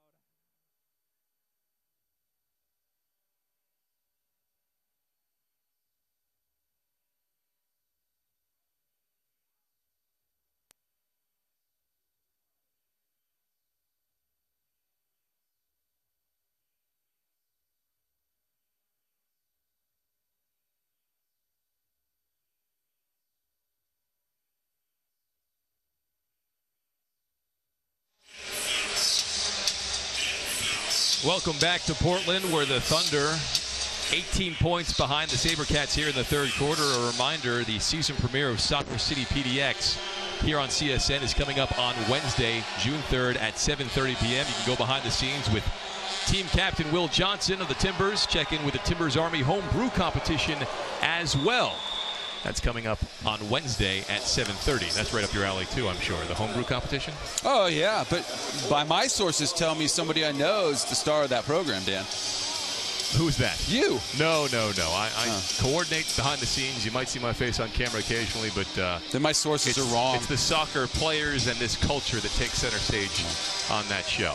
San Jose is able to capitalize on the turnover right here, as they've done so often this season, leading the AFL in turnover margin now, and have a chance to add to their lead here deep in Portland territory.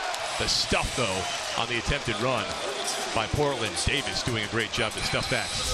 And this was a good play call by the defense. They've been running this outside sweep in those areas, coming up there, tackling, two guys on them. Great play call by the defensive coordinator. Portland stopping them. But this is a big one. This drive, we thought Portland needed to come out and get some points. They don't. If they can hold them here, this could put some momentum back in their favor.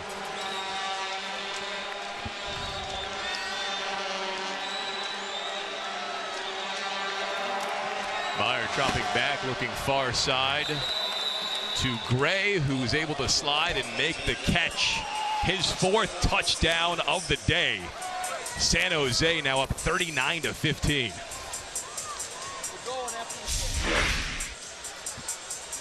One of the things they don't teach quarterbacks is how to find those open lanes. You just go out there, be a quarterback. That's exactly what he did there. You've seen it before. He's throwing a little sidearm thing. Just find a way to get in there. That's what you call a football player. You just don't teach that. Putting it only where his receiver can get it as well. And find a way to get it there. Yeah. San Jose, we called them the best team in the league going into this game. Thunder quarterback Kyle Rowley slightly disagreed with that characterization. I'm not sure maybe if he's changed his tune by this point. The lead now 40-15. San Jose over Portland. 9:47 to go in the third quarter.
And welcome back to Portland, where there's a pizza race going on. Learned about Cuba, having some food. I'm hungry right now. And I could eat all of those. That guy's much more athletic than I am in my old age. Oh, I don't think so.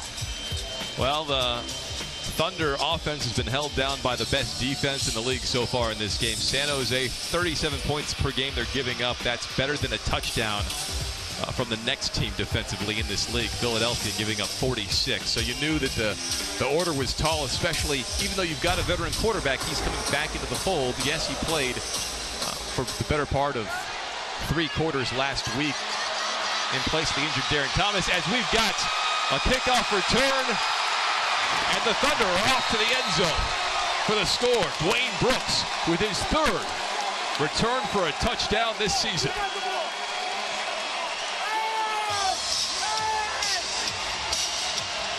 Scrum for the football comes up. Get the crowd back into it.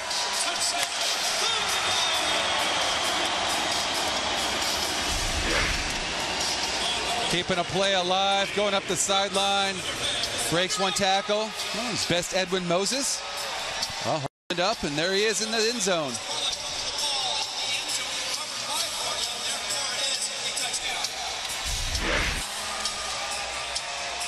So some new life for the Thunder.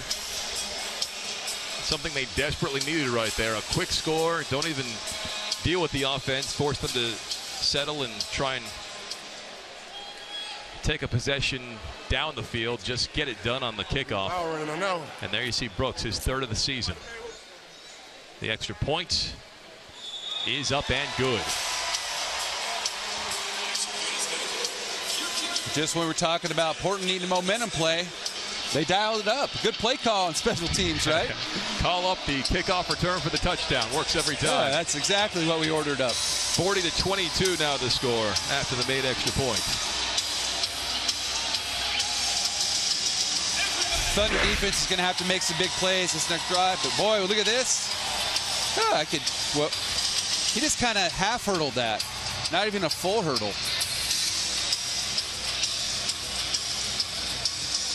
Stretching across into the end zone. The fun thing about arena football is we talk about momentum. We could talk a quarter, but if you gain it in an entire quarter, it can flip around and reverse the roll, and you can be complete control when you've been behind by 20-some points. Could also use him in the receiving game as well after what he did last week. 12 receptions for 101 yards and 2 scores. But for the time being, special teams will do just fine. Yeah. It's going to have to be everybody coming together. Defense is going to have to make some big plays because, as we've seen, Portland's offense really hasn't moved down the field and create a whole lot of opportunities. Let's hear from Brooke with Brooks. Dwayne, your 3rd return for a touchdown so far this season. Take us through that one. Got a clean bounce off the net. We've been trying to go wedge left and execute it all night.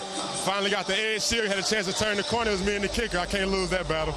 Hopefully this is the spark you guys need. What do you need to do for the remainder of the game to get back in this one? Just continue to execute. That's a solid team over there, but they're not doing anything special. We just got to continue doing what we're doing and execute the way we do in practice and hopefully put some points on the board in the second half. Great job. Thank you. Thank you. All right, Brooke, thank you. Just a couple minutes off on the onside kick call there, Dan. Yeah, they tried to go for the onside kick. Really a great idea out of Hohensee, although you might think that San Jose would be looking for that in this situation. Well, they were. It's a good call, but San Jose did exactly what they had to do. Front line goes out there, blocks the guys. Second line catches the football. That's exactly what they did. They executed from, even they know it was coming or not, they executed exactly what they had to do. Portland 0-7 now in onside kicks this season. One of 3 teams going into the weekend not to recover an onside kick in the league. Here comes San Jose. Meyer looking near side. The catch is made. He gets a few on the play. That'll lead to second down.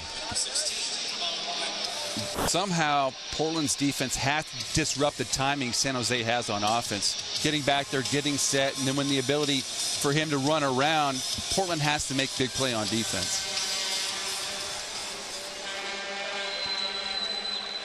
Second and 5 on the 10-yard line for San Jose.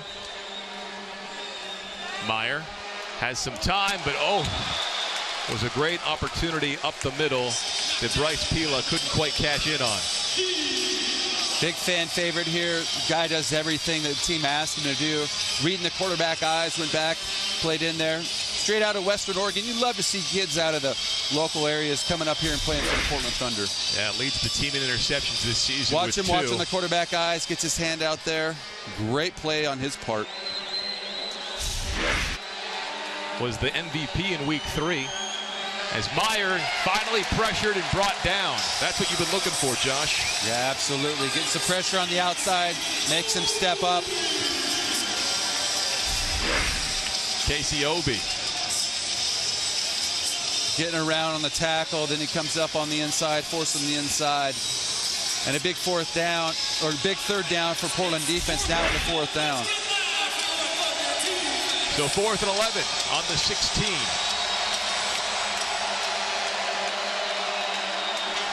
Huge stop potentially for Portland. Meyer dropping back, has more time. This time a nice touch throw back of the end zone, but beautifully batted away.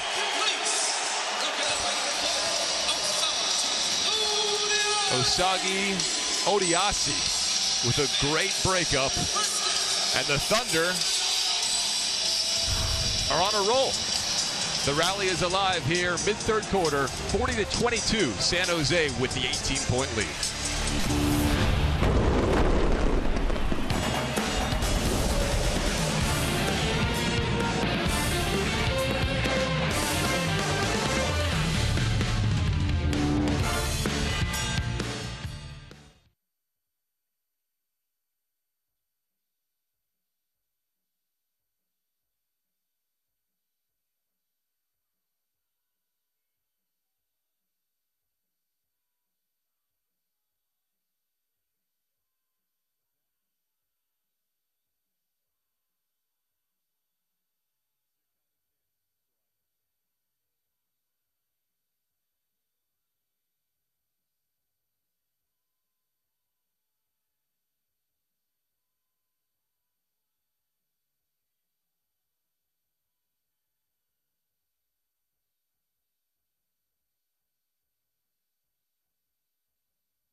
Portland Thunder Dance Team.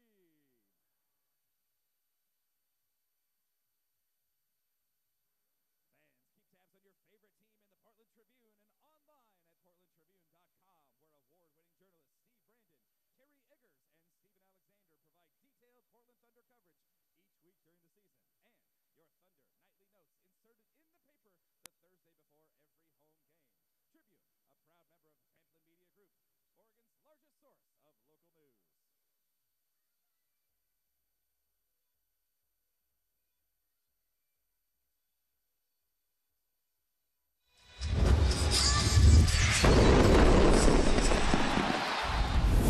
Their Thunder trying to do their best to stay in this one, down 18 here in the third quarter as action resumes, and a flag on the play is Kyle Rowley taken down in the backfield. Looks like Luis Vasquez will be called for roughing the passer. Personal foul, roughing the passer, number 36, defense. 10 yards from the previous spot, automatic, first down. And that's good news from a penalty perspective for the Thunder that had so much bad news go their way in that vein in the first half. Well, yeah, anytime, as we saw with Portland, anytime you get near the quarterback, usually going to go right onto in favor of the quarterback. But here with the going to the tight end, extra little shove, they'll call that every time. So the Thunder now at midfield. Rowley stepping back, looking far side, and it's picked off in the end zone. Ken Fontanet, who is down after making that interception, his 8th of the season. Well, he went up and got his biggest point, but you hope he's okay. You don't want to see anybody get hurt.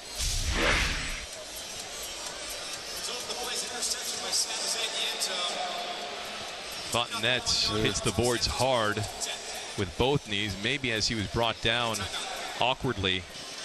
One of his legs gets caught up in the turf. Or Josh. possibly some sort of rib thing. We'll be back with more. Timeout on the field. The Thunder 18 down to San Jose.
Back here in Portland, showing the last play where Fontenette gets the interception, then goes down with an injury. Had to be helped off the field, and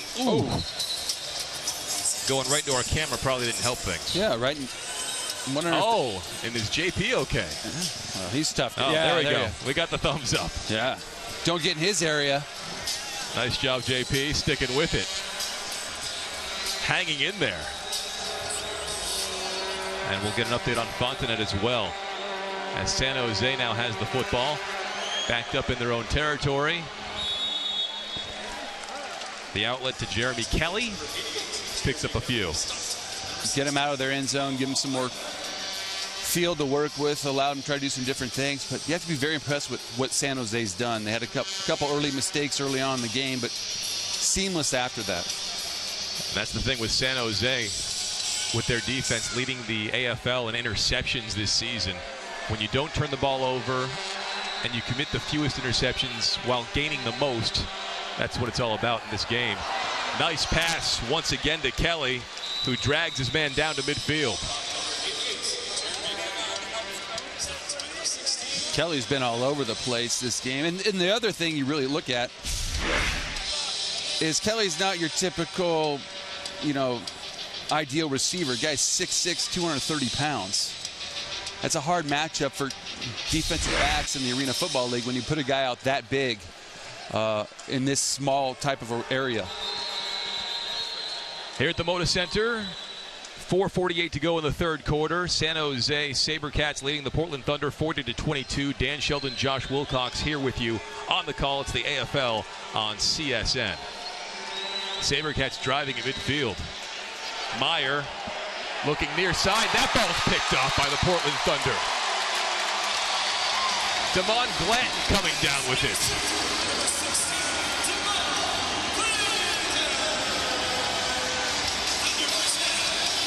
But just when you think San Jose has the ability to put it out of the reach, Portland comes back, makes that big play on defense. Looked like now here you look at it. He turned, ran back into that area of the zone. The quarterback trying to put it where he had to be, but he turned, ran, got the football at its highest point. Ball now in Portland's offense. Just the third interception of the season given up by San Jose.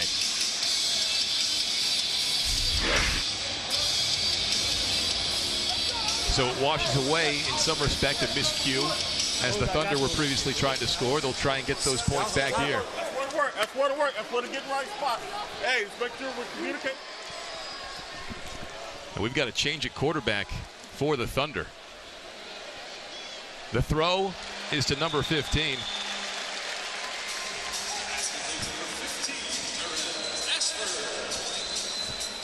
And Alex Carter, a man who was picked up in a trade with Jacksonville this past week after the Darren Thomas injury, is in there at quarterback now for Mike Hohensee. What do you make of this? Well, it's going to be very interesting because you wonder what his communication is with the offensive line, the receivers. Can they keep it simple enough and just see if he can go out there and use his athletic ability? But big chance for him to do something right now in Portland's offense. That last reception went to Perez Ashford. As we've got a deep ball and a touchdown. As pretty as it gets to Jared Perry.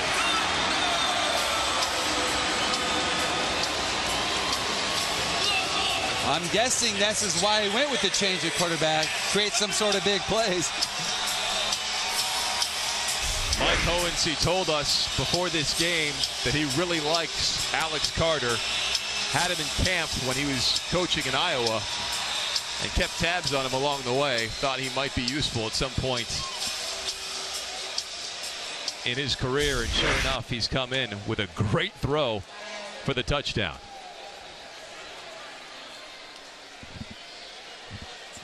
Kevin Gessling with the extra point. It's up and good.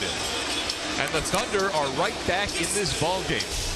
40-29, Josh Wilcox, with 2:42 to go in the third quarter. Yeah, what really happened on this play is the receiver on the side towards the wall held the defensive back.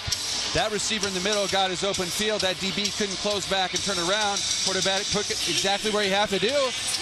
And just as we've said in a couple plays in a Reef football, you turn the momentum back. Now this place is walking.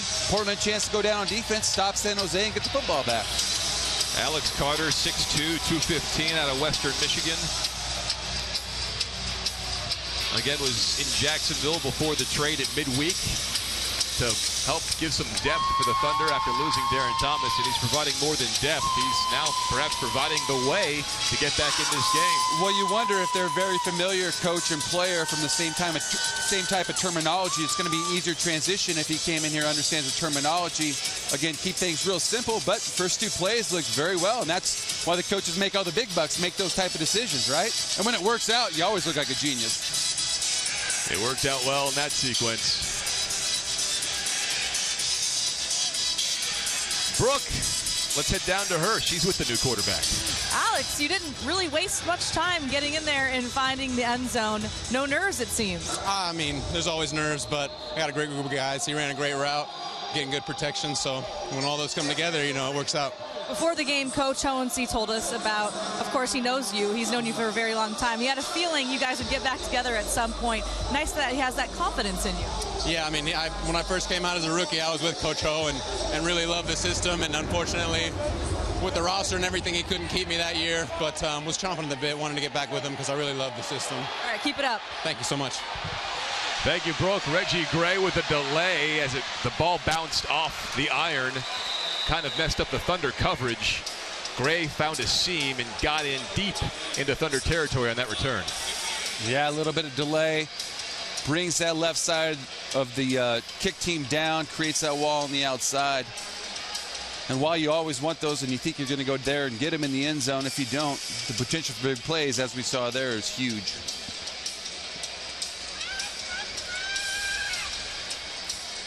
You'd think one reason Hohensee decided to make the switch, Rowley, it's one area he's kind of struggled this year, is turning the football over, had 9 interceptions on the season going into this game. May have been part of the reason why a few weeks ago the head coach went to Darren Thomas to see what he could do. And now we'll see what Carter has up his sleeve. As San Jose, though, is threatening to score here deep in Portland territory. Meyer throwing it away. Another souvenir. Did he almost drop his child for the ball right there? Well, you know. Oh, my goodness. No. Oh. Uh-oh. She'll have a story to tell. Sofa City, pal. Oh. You know, the smart thing Meyer does as a quarterback is he makes sure he doesn't try to make stupid decisions. He sees it's not there, he throws it out of bounds rather than create a turnover possibility, replay the down, or move forward. Meyer on second down. Has plenty of time. Looks near side. Easy score as his defender fell. Gray wide open in the end zone for his 5th touchdown of this game. Last 5 minutes has been a roller coaster of emotion if you're a Portland Thunder fan.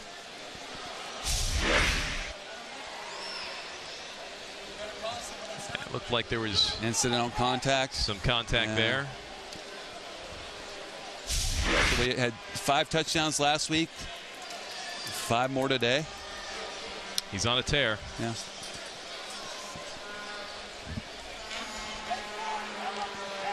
(46-29), waning moments of the third quarter, pending the extra points. The kick is up, and it is straight through. 47-29 the score. An 18-point lead with 30.9 seconds to go. Let's show you the catch of the night now, presented by Widmer Brothers Brewing.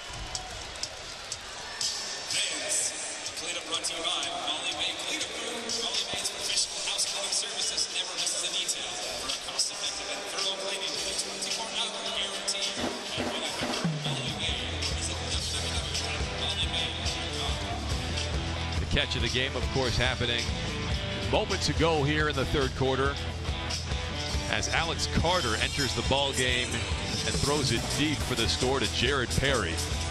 That's your catch of the night, presented by Widmer Brothers Brewing. Second pass and a Portland Thunder uniform going for a touchdown. Hopefully it's a sign of good things to come for the Thunder. In the meantime, San Jose marched right back and got a touchdown to put them back up 18 points. Hohensee and Carter, you see right there, going over things. Tough week for Coach. And always had to deal with this team still battling back there, as we talked earlier in the program, dealing with a family situation, asking for these guys to go out there, play their hearts out. They're doing that, but you just can't make as many mistakes as they've done tonight and expect to keep up with San Jose. Yeah, it's tough. Tough for a team in transition, trying to figure out its quarterback position halfway into the season, going up against a team that seems to have everything figured out right now in San Jose. The Thunder taking the ball off the bar and tackled deep in their own territory. Perez Ashford ends up with it.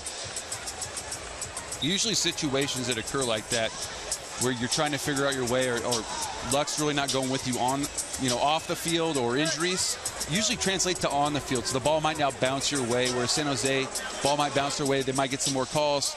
Usually when it rains and pours in football, so guys been banged up, you're trying to find your way, something bad happens. But you've got a new quarterback coming in. He's 2 for 2. There's still 1 quarter left to play. And that is the end of the third quarter with the score 47-29. San Jose on top. 15 minutes still to play here in Portland. It's the AFL on CSN.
Thunder football is presented by Emmert International, moving the world one job at a time.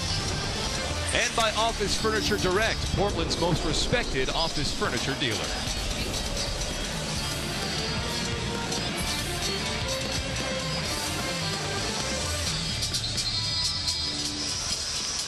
Start of the fourth quarter, 47-29. The Thunder pulled within 11 there.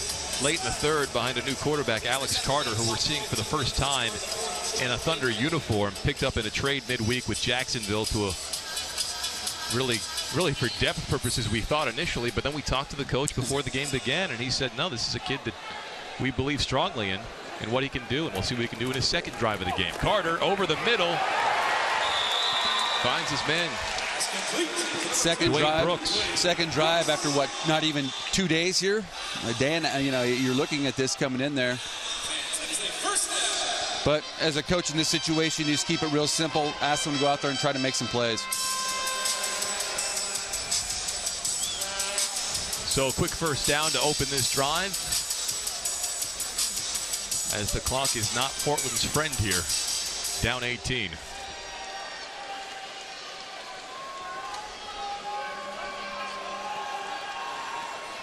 Carter dropping back, going deep, almost picked off.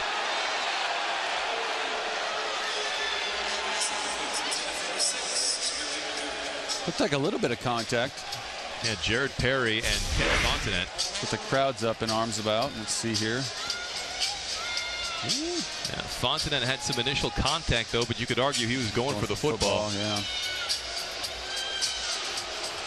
Fontanet, one of the best defenders in this league, came into the game as the co-leader in tackles in arena football. The amazing thing I've always found about replay is they're never really going to change the non-call after you see it. Right. Quick to the right, to the line is Carter. Over the middle, finds his man.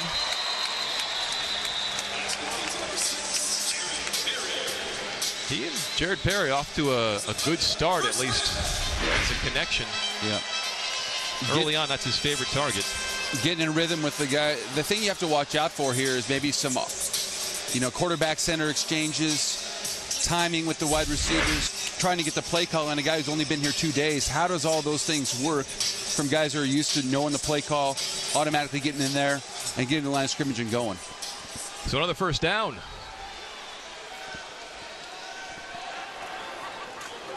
Carter over the middle, a little too far in front of his man.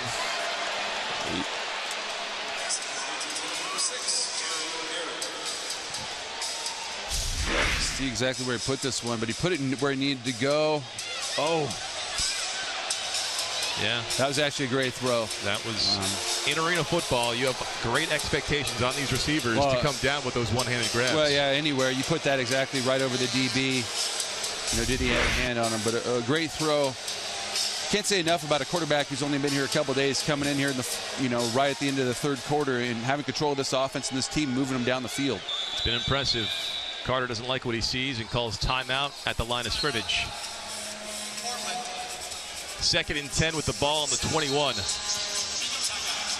Timeout on the field. We'll take it with them. 47-29, San Jose over Portland. 12-11 to go in the fourth quarter.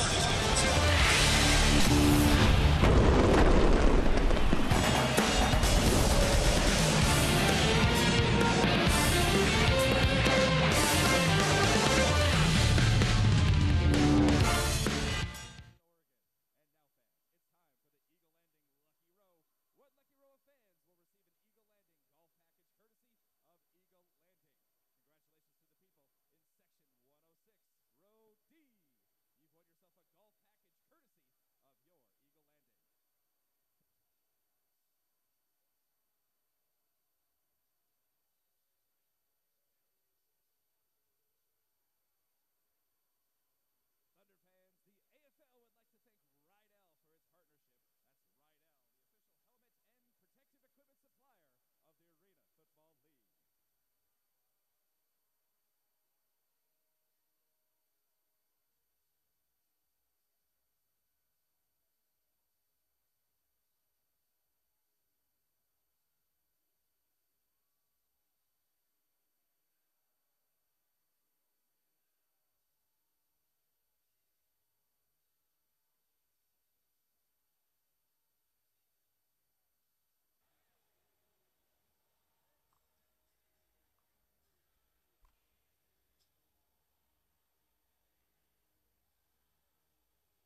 Back in Portland, the Thunder driving at midfield. Looking to cut into an 18-point deficit. San Jose still in control, 12-11 to go in the fourth quarter. Alex Carter, quick throw, and he comes down with it. Vikian Lacey with a beautiful diving one-handed grab, and the Thunder are back within striking distance. Phenomenal catch, right, one-handed, right when you need to make a play, you make a play. One-handed, pulls it in. What great concentration. Back foot, throws it right over defender's head, puts it there. Lacey continuing to be a key contributor, a touchdown in all but one game for the Thunder this season that he's played in. The extra point takes a skip before the hold. They power through anyway. 47-36 now the score. San Jose clinging to an 11-point lead with 11:19 to go in the fourth. Taking a look at the next 5 games, they go to the LA Kiss, Josh, next week, and that's a team that certainly has had its struggles this season. You'd think if they're going to pick up their first road win of the season, that's the perfect opportunity next time out. Oh, absolutely. Arizona, one of the toughest teams in all of history for arena football, but you get a victory at LA, Spokane at home, back down in Vegas, and Jacksonville at home. So a lot of winnable football games here. Now, as we're seeing with a brand new quarterback, things are looking up for the Portland Thunder. You see 2 of those 5 games ahead. We'll be here on Comcast Sportsnet. Vikian Lacey is 14th receiving touchdown of the season now. As the Thunder, is it onside kick time again, Josh? The way they've been playing offensively, you try to pin them back down there. Of course, San Jose, it's, you know, whenever they get the football, they always have the ability to score, but you've been playing good. Do you want to give them a short field right here and have them go in? That's the million-dollar question, right? We'll see how they play it. Boy, back to Lacey's catch. He made that look so easy, didn't he? Yeah. That's catching. Some of those catches these guys make in this league are just 1 in a billion.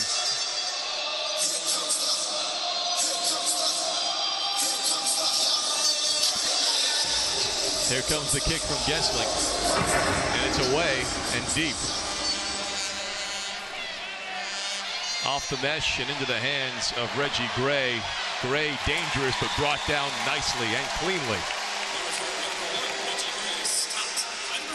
Osaji Odiasi, a beautiful job right there to take him down right at the 7-yard line.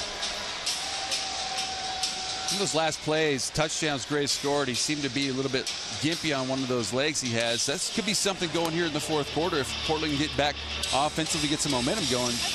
You know, Gray's been all over the football field. 5 touchdowns, everybody knows where he's at. Let's go downstairs to Brooke with a special guest. Well, I am here with the star of this week's newsletter. Nice way to really stretch your body to be able to catch that touchdown pass. Take us through it. I'm just running. He told me to expect it early. I expected it early. I just tried to make a play on it.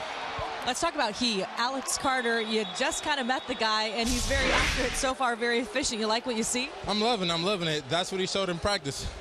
So that's what we expected. What do you guys have to do the rest of this game to get back in this one? Get some stops and keep executing. Thanks a lot. Thank you. Brooke, thanks very much. Pass interference, the call down the field. As Adrian Tennell was locked into coverage being applied by pass interference, number 13, defense. 10-yard penalty from the previous spot, automatic, first down. Another example of a penalty at the inopportune time for the Portland Thunder. Fresh set of downs for San Jose. As they're looking to give themselves a cushion here, as Portland is not backing down. Quick throw from Meyer. Gray finds some room near the first down marker. A quick screen out to the left, get everybody out there, have them go downfield like a convoy. Go out there, get but 9 yards. You put the offensive line out to the left, have your receivers go down, have him make a one-on-one move, and here you are, 2nd and 1. Key block by 88 Kelly there as well on that screen. 2nd and short, and they get the first down, courtesy of Kelly, who, with all that beef, 6'6", 230. It's tough for those DBs to drag him down. Well, you know, in any football game, you're trying to create mismatches. Of course, here in arena football, you got a 6'6" guy on the outside against a smaller DB. Put him out there, and you can just see if he can break those tackles. San Jose's offense really, once they get into rhythm, it's very hard to stop. 1st and 10 on the 14. Meyer, pressure applied. Flag in the backfield, off the bar. I'm guessing that's holding on San Jose, but we'll wait to see what the referee says. Yeah, it's probably a good bet. Usually when it's behind the quarterback, he scrambles out holding. Something on that Number offensive 64, line. offense. 10-yard penalty, the previous spot. Indeed the call. Still first down. Sometimes it's not even that you're trying to hold the guy, but the quarterback goes out, he makes a play, and then you're sitting Changes there. the angle on and you're sitting there as an offensive guy. Someone goes in front of your face, and rather than get the quarterback killed, you might just kind of hold him. The offensive guys never hold, though. Never. Marquise Jackson was held up on that play. And now it's 1st and 20 at midfield. Meyer dropping back. More pressure being applied. Jackson again thrown away. And we've got a flag on the field again. It was not in the backfield. It was right at the 21.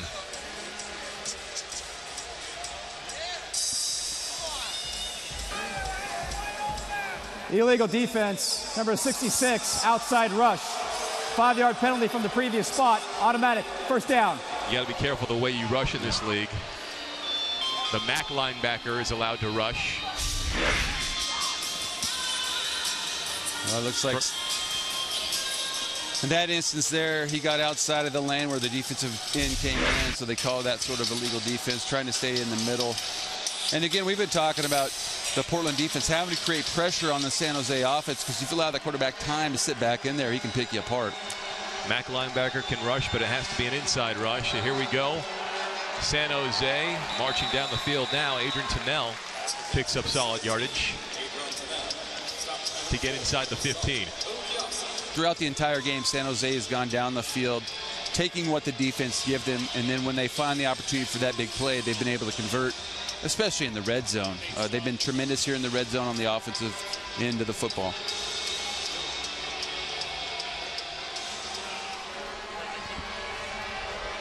Second and 5. Gray in motion. Meyer dropping back, finds his release valve, and it's big number 32, Odie Armstrong, in for his 2nd touchdown of the game.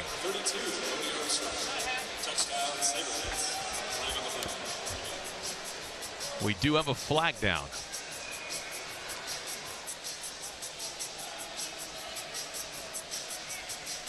It's interesting to see where he came out of. I think they're maybe talking about some sort of illegal formation.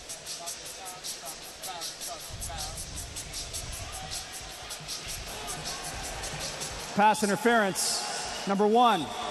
Offense, walking downfield. 10-yard penalty from the previous spot. Still 2nd down. Thunder might have wanted that a few possessions ago. Yeah. On that touchdown catch where the receiver was left wide open, but they'll take it here. Anytime you can take points off the board when they've created their own mistake, you'll take it. So wipe that away. Reggie Gray has given so much to their offense today. He takes 1 touchdown off the board for them. 2nd and 5. 2nd and long, rather. Gray almost gets them back to another first down, close to the 10-yard line. Goes back to that little sidearm delivery he's been showing all game. When in a little bit of pressure, he just whips it out their sidearm exactly where the guys need to be. Brings up 3rd and 2 on the 11. Very patient quarterback, which is one of the reasons they've been very successful. Doesn't make a lot of stupid mistakes.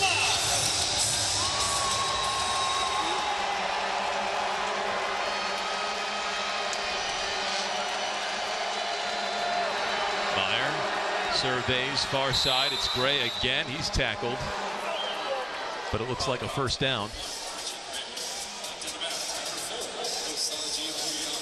Out of bounds on the 7-yard line. First and goal.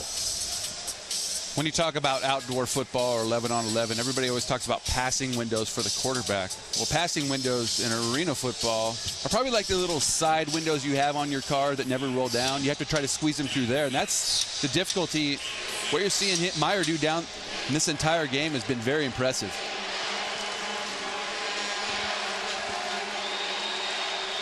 Meyer dropping back, looking for his man, and that's Adrian Tennell coming down with it back in the end zone. And San Jose, the second time around, gets on the board. We've got another flag, though, right there. And an additional flag just thrown right there, as you saw Jackson pleading his case.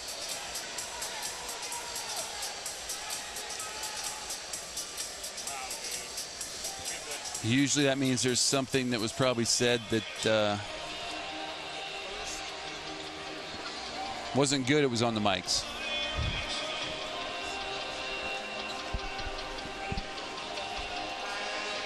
So we'll see how the referees sort this one out. There are 2 fouls on the play. Unsportsmanlike conduct, number 17, offense.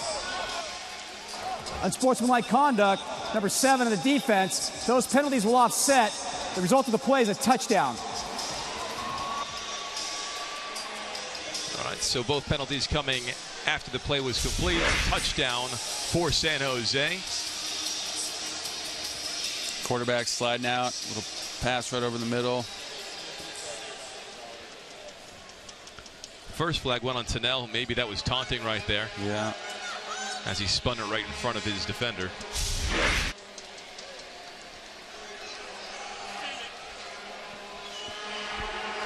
Extra point is up, and it is good. 54-36 the score. San Jose with an 18-point lead, 5:29 to go in the fourth quarter inside Moda Center.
Back here in Portland, the Thunder trying to get back within single digits, but the Sabercats simply won't let them.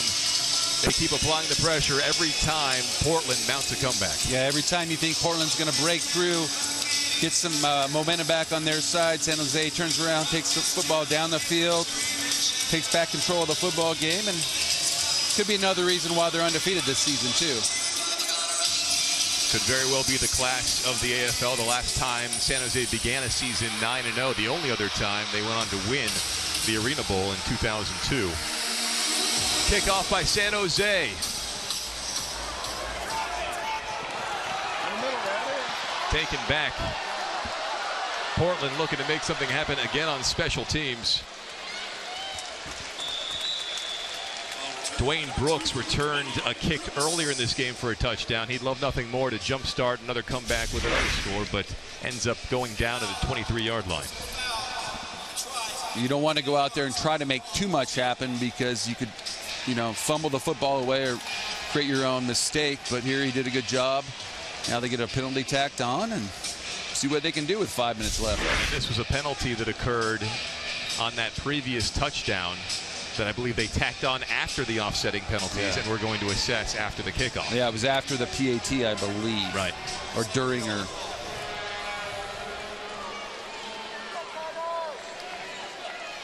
So the Thunder get to begin past midfield. Carter steps up in the pocket, looks deep to the end zone, and it's picked off.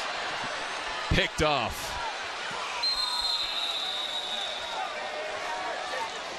Young kid comes in here trying to make some sort of play, steps up, throws it back there, trying to make anything happen.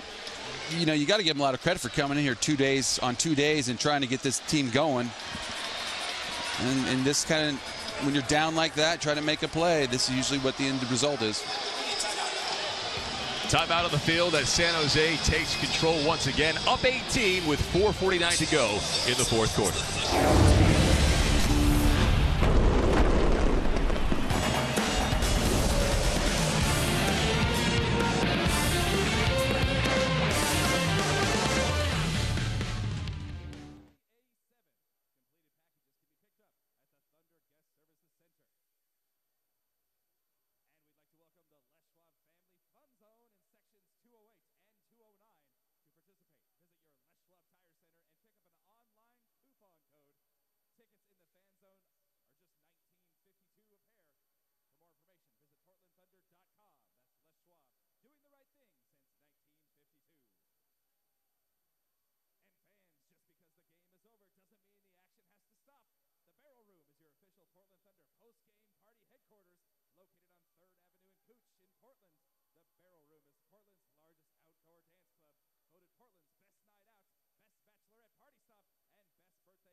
San Jose's Ken Fontenot with his second interception of the game, the 9th of the season for him.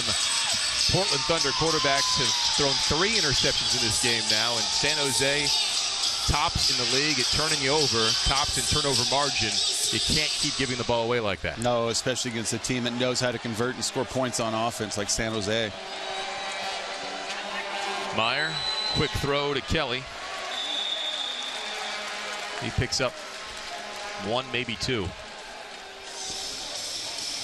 The hard part about arena football is usually in this, point in the game and the outdoor football, you go to a 6-minute offense, try to kind of milk the clock out.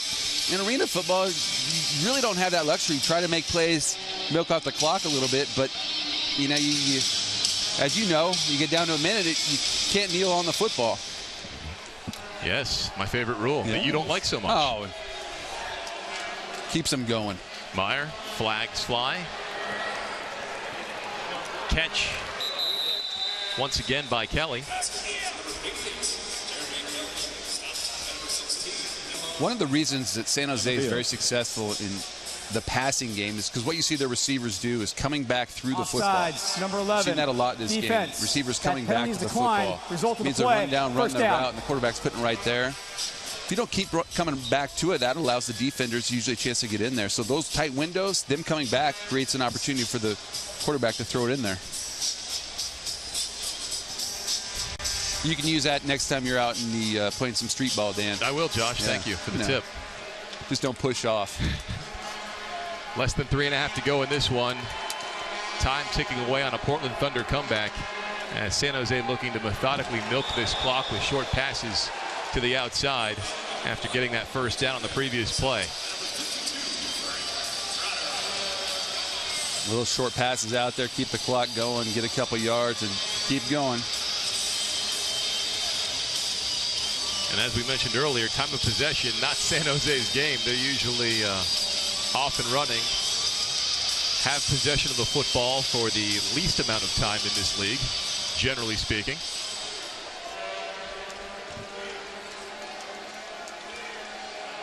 Only once this season, as they are undefeated, has a team finished within single digits of the San Jose Sabercats. Yeah, they definitely know how to go down there and make the big plays. What you have a big guys on the outside. That's a great thing too, is you have big receiver in the outside. You got Gray can do a lot of different things. So San Jose has all the weapons, and then we talked about their defense, holding Portland to 36 points. Best defense in the league. You score a lot of points. Any football coach would take that. Give me a defense that stops everybody and my offense scores points. Yeah, I would take that, and I don't even coach. And that's right around their average too, of what they hold teams to this season right now. Pass caught by Tennell.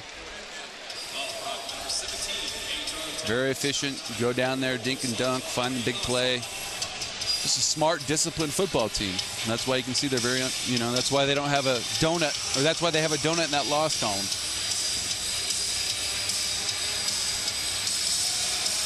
It was a good fight put up by Portland, especially when you've got a quarterback situation in flux. You've had some injuries. Your main target at receiver has been out for several weeks. You had a 2-game home winning streak going into this game.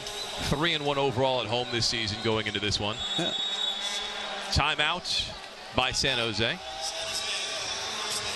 Valiant effort. It was all there. Just execution when it had to be. They couldn't come through and get those big stops on the defensive end for Portland. And then offensively just couldn't break through.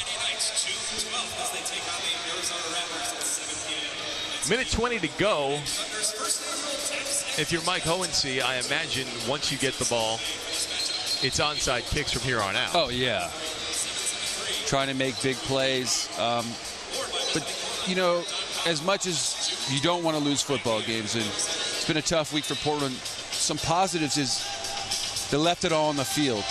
It's been a tough week. We talked player-wise. Coaches had some difficulties within his family, emotion-wise. They came out here, and then you found a quarterback who came out here on 2 days and actually got the football team moving down the field.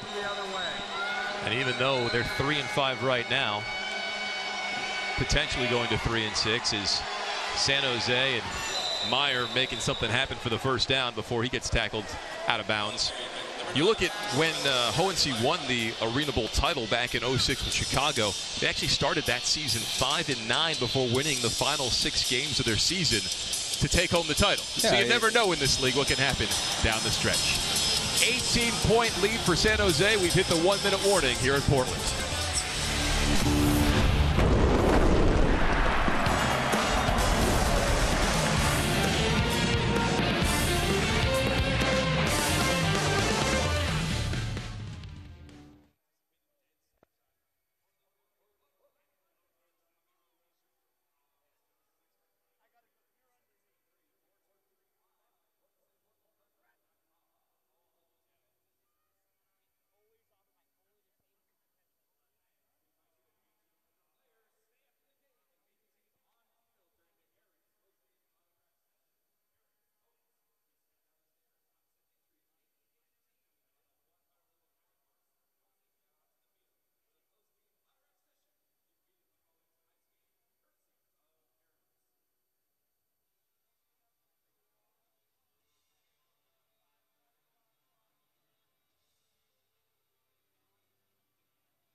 Back here inside Moda Center, 1 minute to go in the fourth quarter. The Sabercats up 54-36 and looking to add some icing on the cake on the 6-yard line.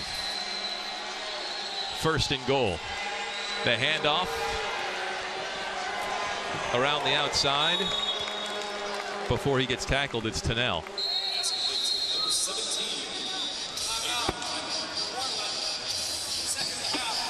The Thunder will call timeout to stop the clock. A reminder, Talkin' Ball comes your way every week this summer, presented by Ram. Mondays at 7 p.m. throughout the course of the summer.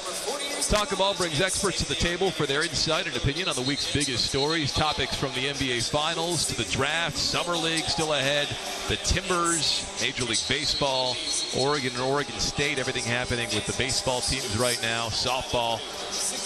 It's all taken care of in comprehensive fashion. Talkin' Ball, Mondays at 7 p.m. here on Comcast Sportsnet.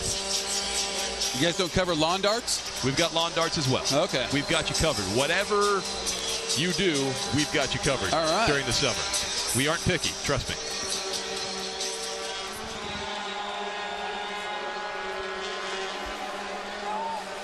Second and goal for the Sabercats, and that's going to be a touchdown. Walking it in easily is Odie Armstrong. And after his previous touchdown was wiped away, that is now his second touchdown of this game. Nice little stat line for him, huh? 96th rushing touchdown in his AFL career. Third place all time. I don't even think I had 96 plays.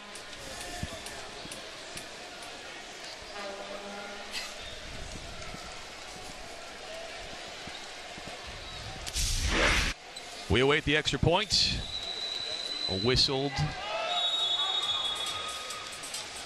No, they called it good. I thought I heard a whistle before the snap, but indeed the kick is up and good. 61-36 now the score with 47.8 to go in the fourth.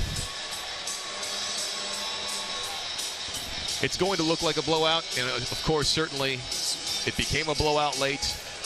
What are the positives you're going to take from this game, though, if you're the Portland Thunder? That you went out there, left it all on the football field. You found a quarterback that come in there, moved the ball down the field, and that if you really look at the game film, the mistakes that you made contributed to San Jose's success. They went out there. You didn't convert when you had to convert while you were still in the football game.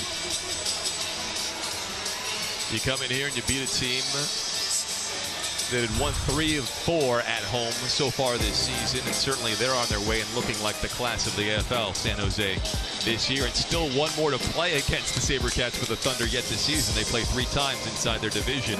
Next game at the LA Kiss, June 7th, and then back here against Arizona. That game will be on Comcast Sportsnet. 2 of the next 5 games appearing on CSN. Oh, yeah, and then the other thing, thinking you can go down to LA and get that victory, too. Barry Emmert, owner of the team, Portland Thunder looking on. He desperately wants a winner in this town. He believes he's got the right ingredients now to get it done with the head coach, Mike Hohensee, and all of his vast experience over many, many years in this league since the very beginning. The kickoff is away. Handled off the bar. Brooks is taking it, and he might be gone. Just the kicker to beat, and he is. Dwayne Brooks, his second return for a touchdown tonight, and 4th on the season.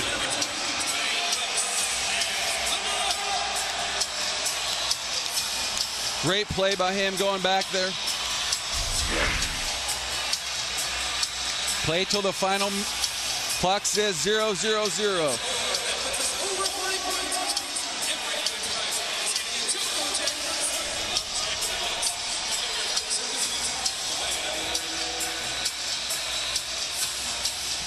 The Thunder certainly look like they'll go for 2 in this situation. Try to get back as many points as you can here in the final 38.7. Might not go your way, but you might as well give it a go and do all you can. Carter under center.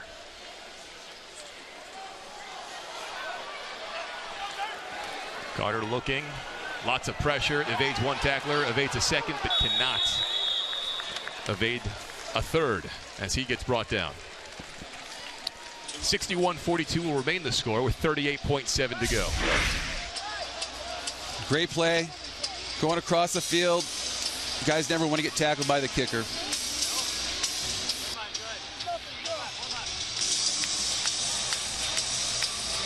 So with 38.7 left, we'll be seeing an onside kick here shortly, we would imagine, as Portland hasn't given up the fight.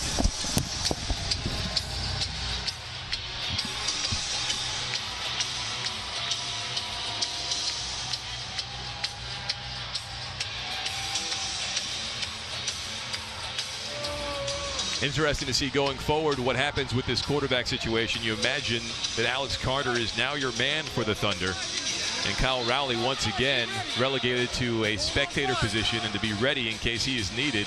Carter, if you're just joining us here within the last few minutes, came in the second half as Rowley was a bit ineffective getting the start for Portland. And obviously Darren Thomas dealing with his injury. He's out for the season. Carter coming over midweek in a trade with Jacksonville, and you see Darren Thomas still offering support and smiles, even though he's on his crutches with a lower leg injury. They will keep him out the rest of the way. Was just figuring out his way in arena football. Coach Ho was telling us, Mike Hohensee, over the last couple of weeks that it was a matter of a guy who was very successful in college, figuring out the system, getting the proper touch on the football that is needed in this league and in this game. And just as he was figuring it out, goes down for the season. But they look like they probably have a good one here in Alex Carter as we're reaching the midway point of the arena football season after this game is over. Onside kick is eventually picked up by San Jose.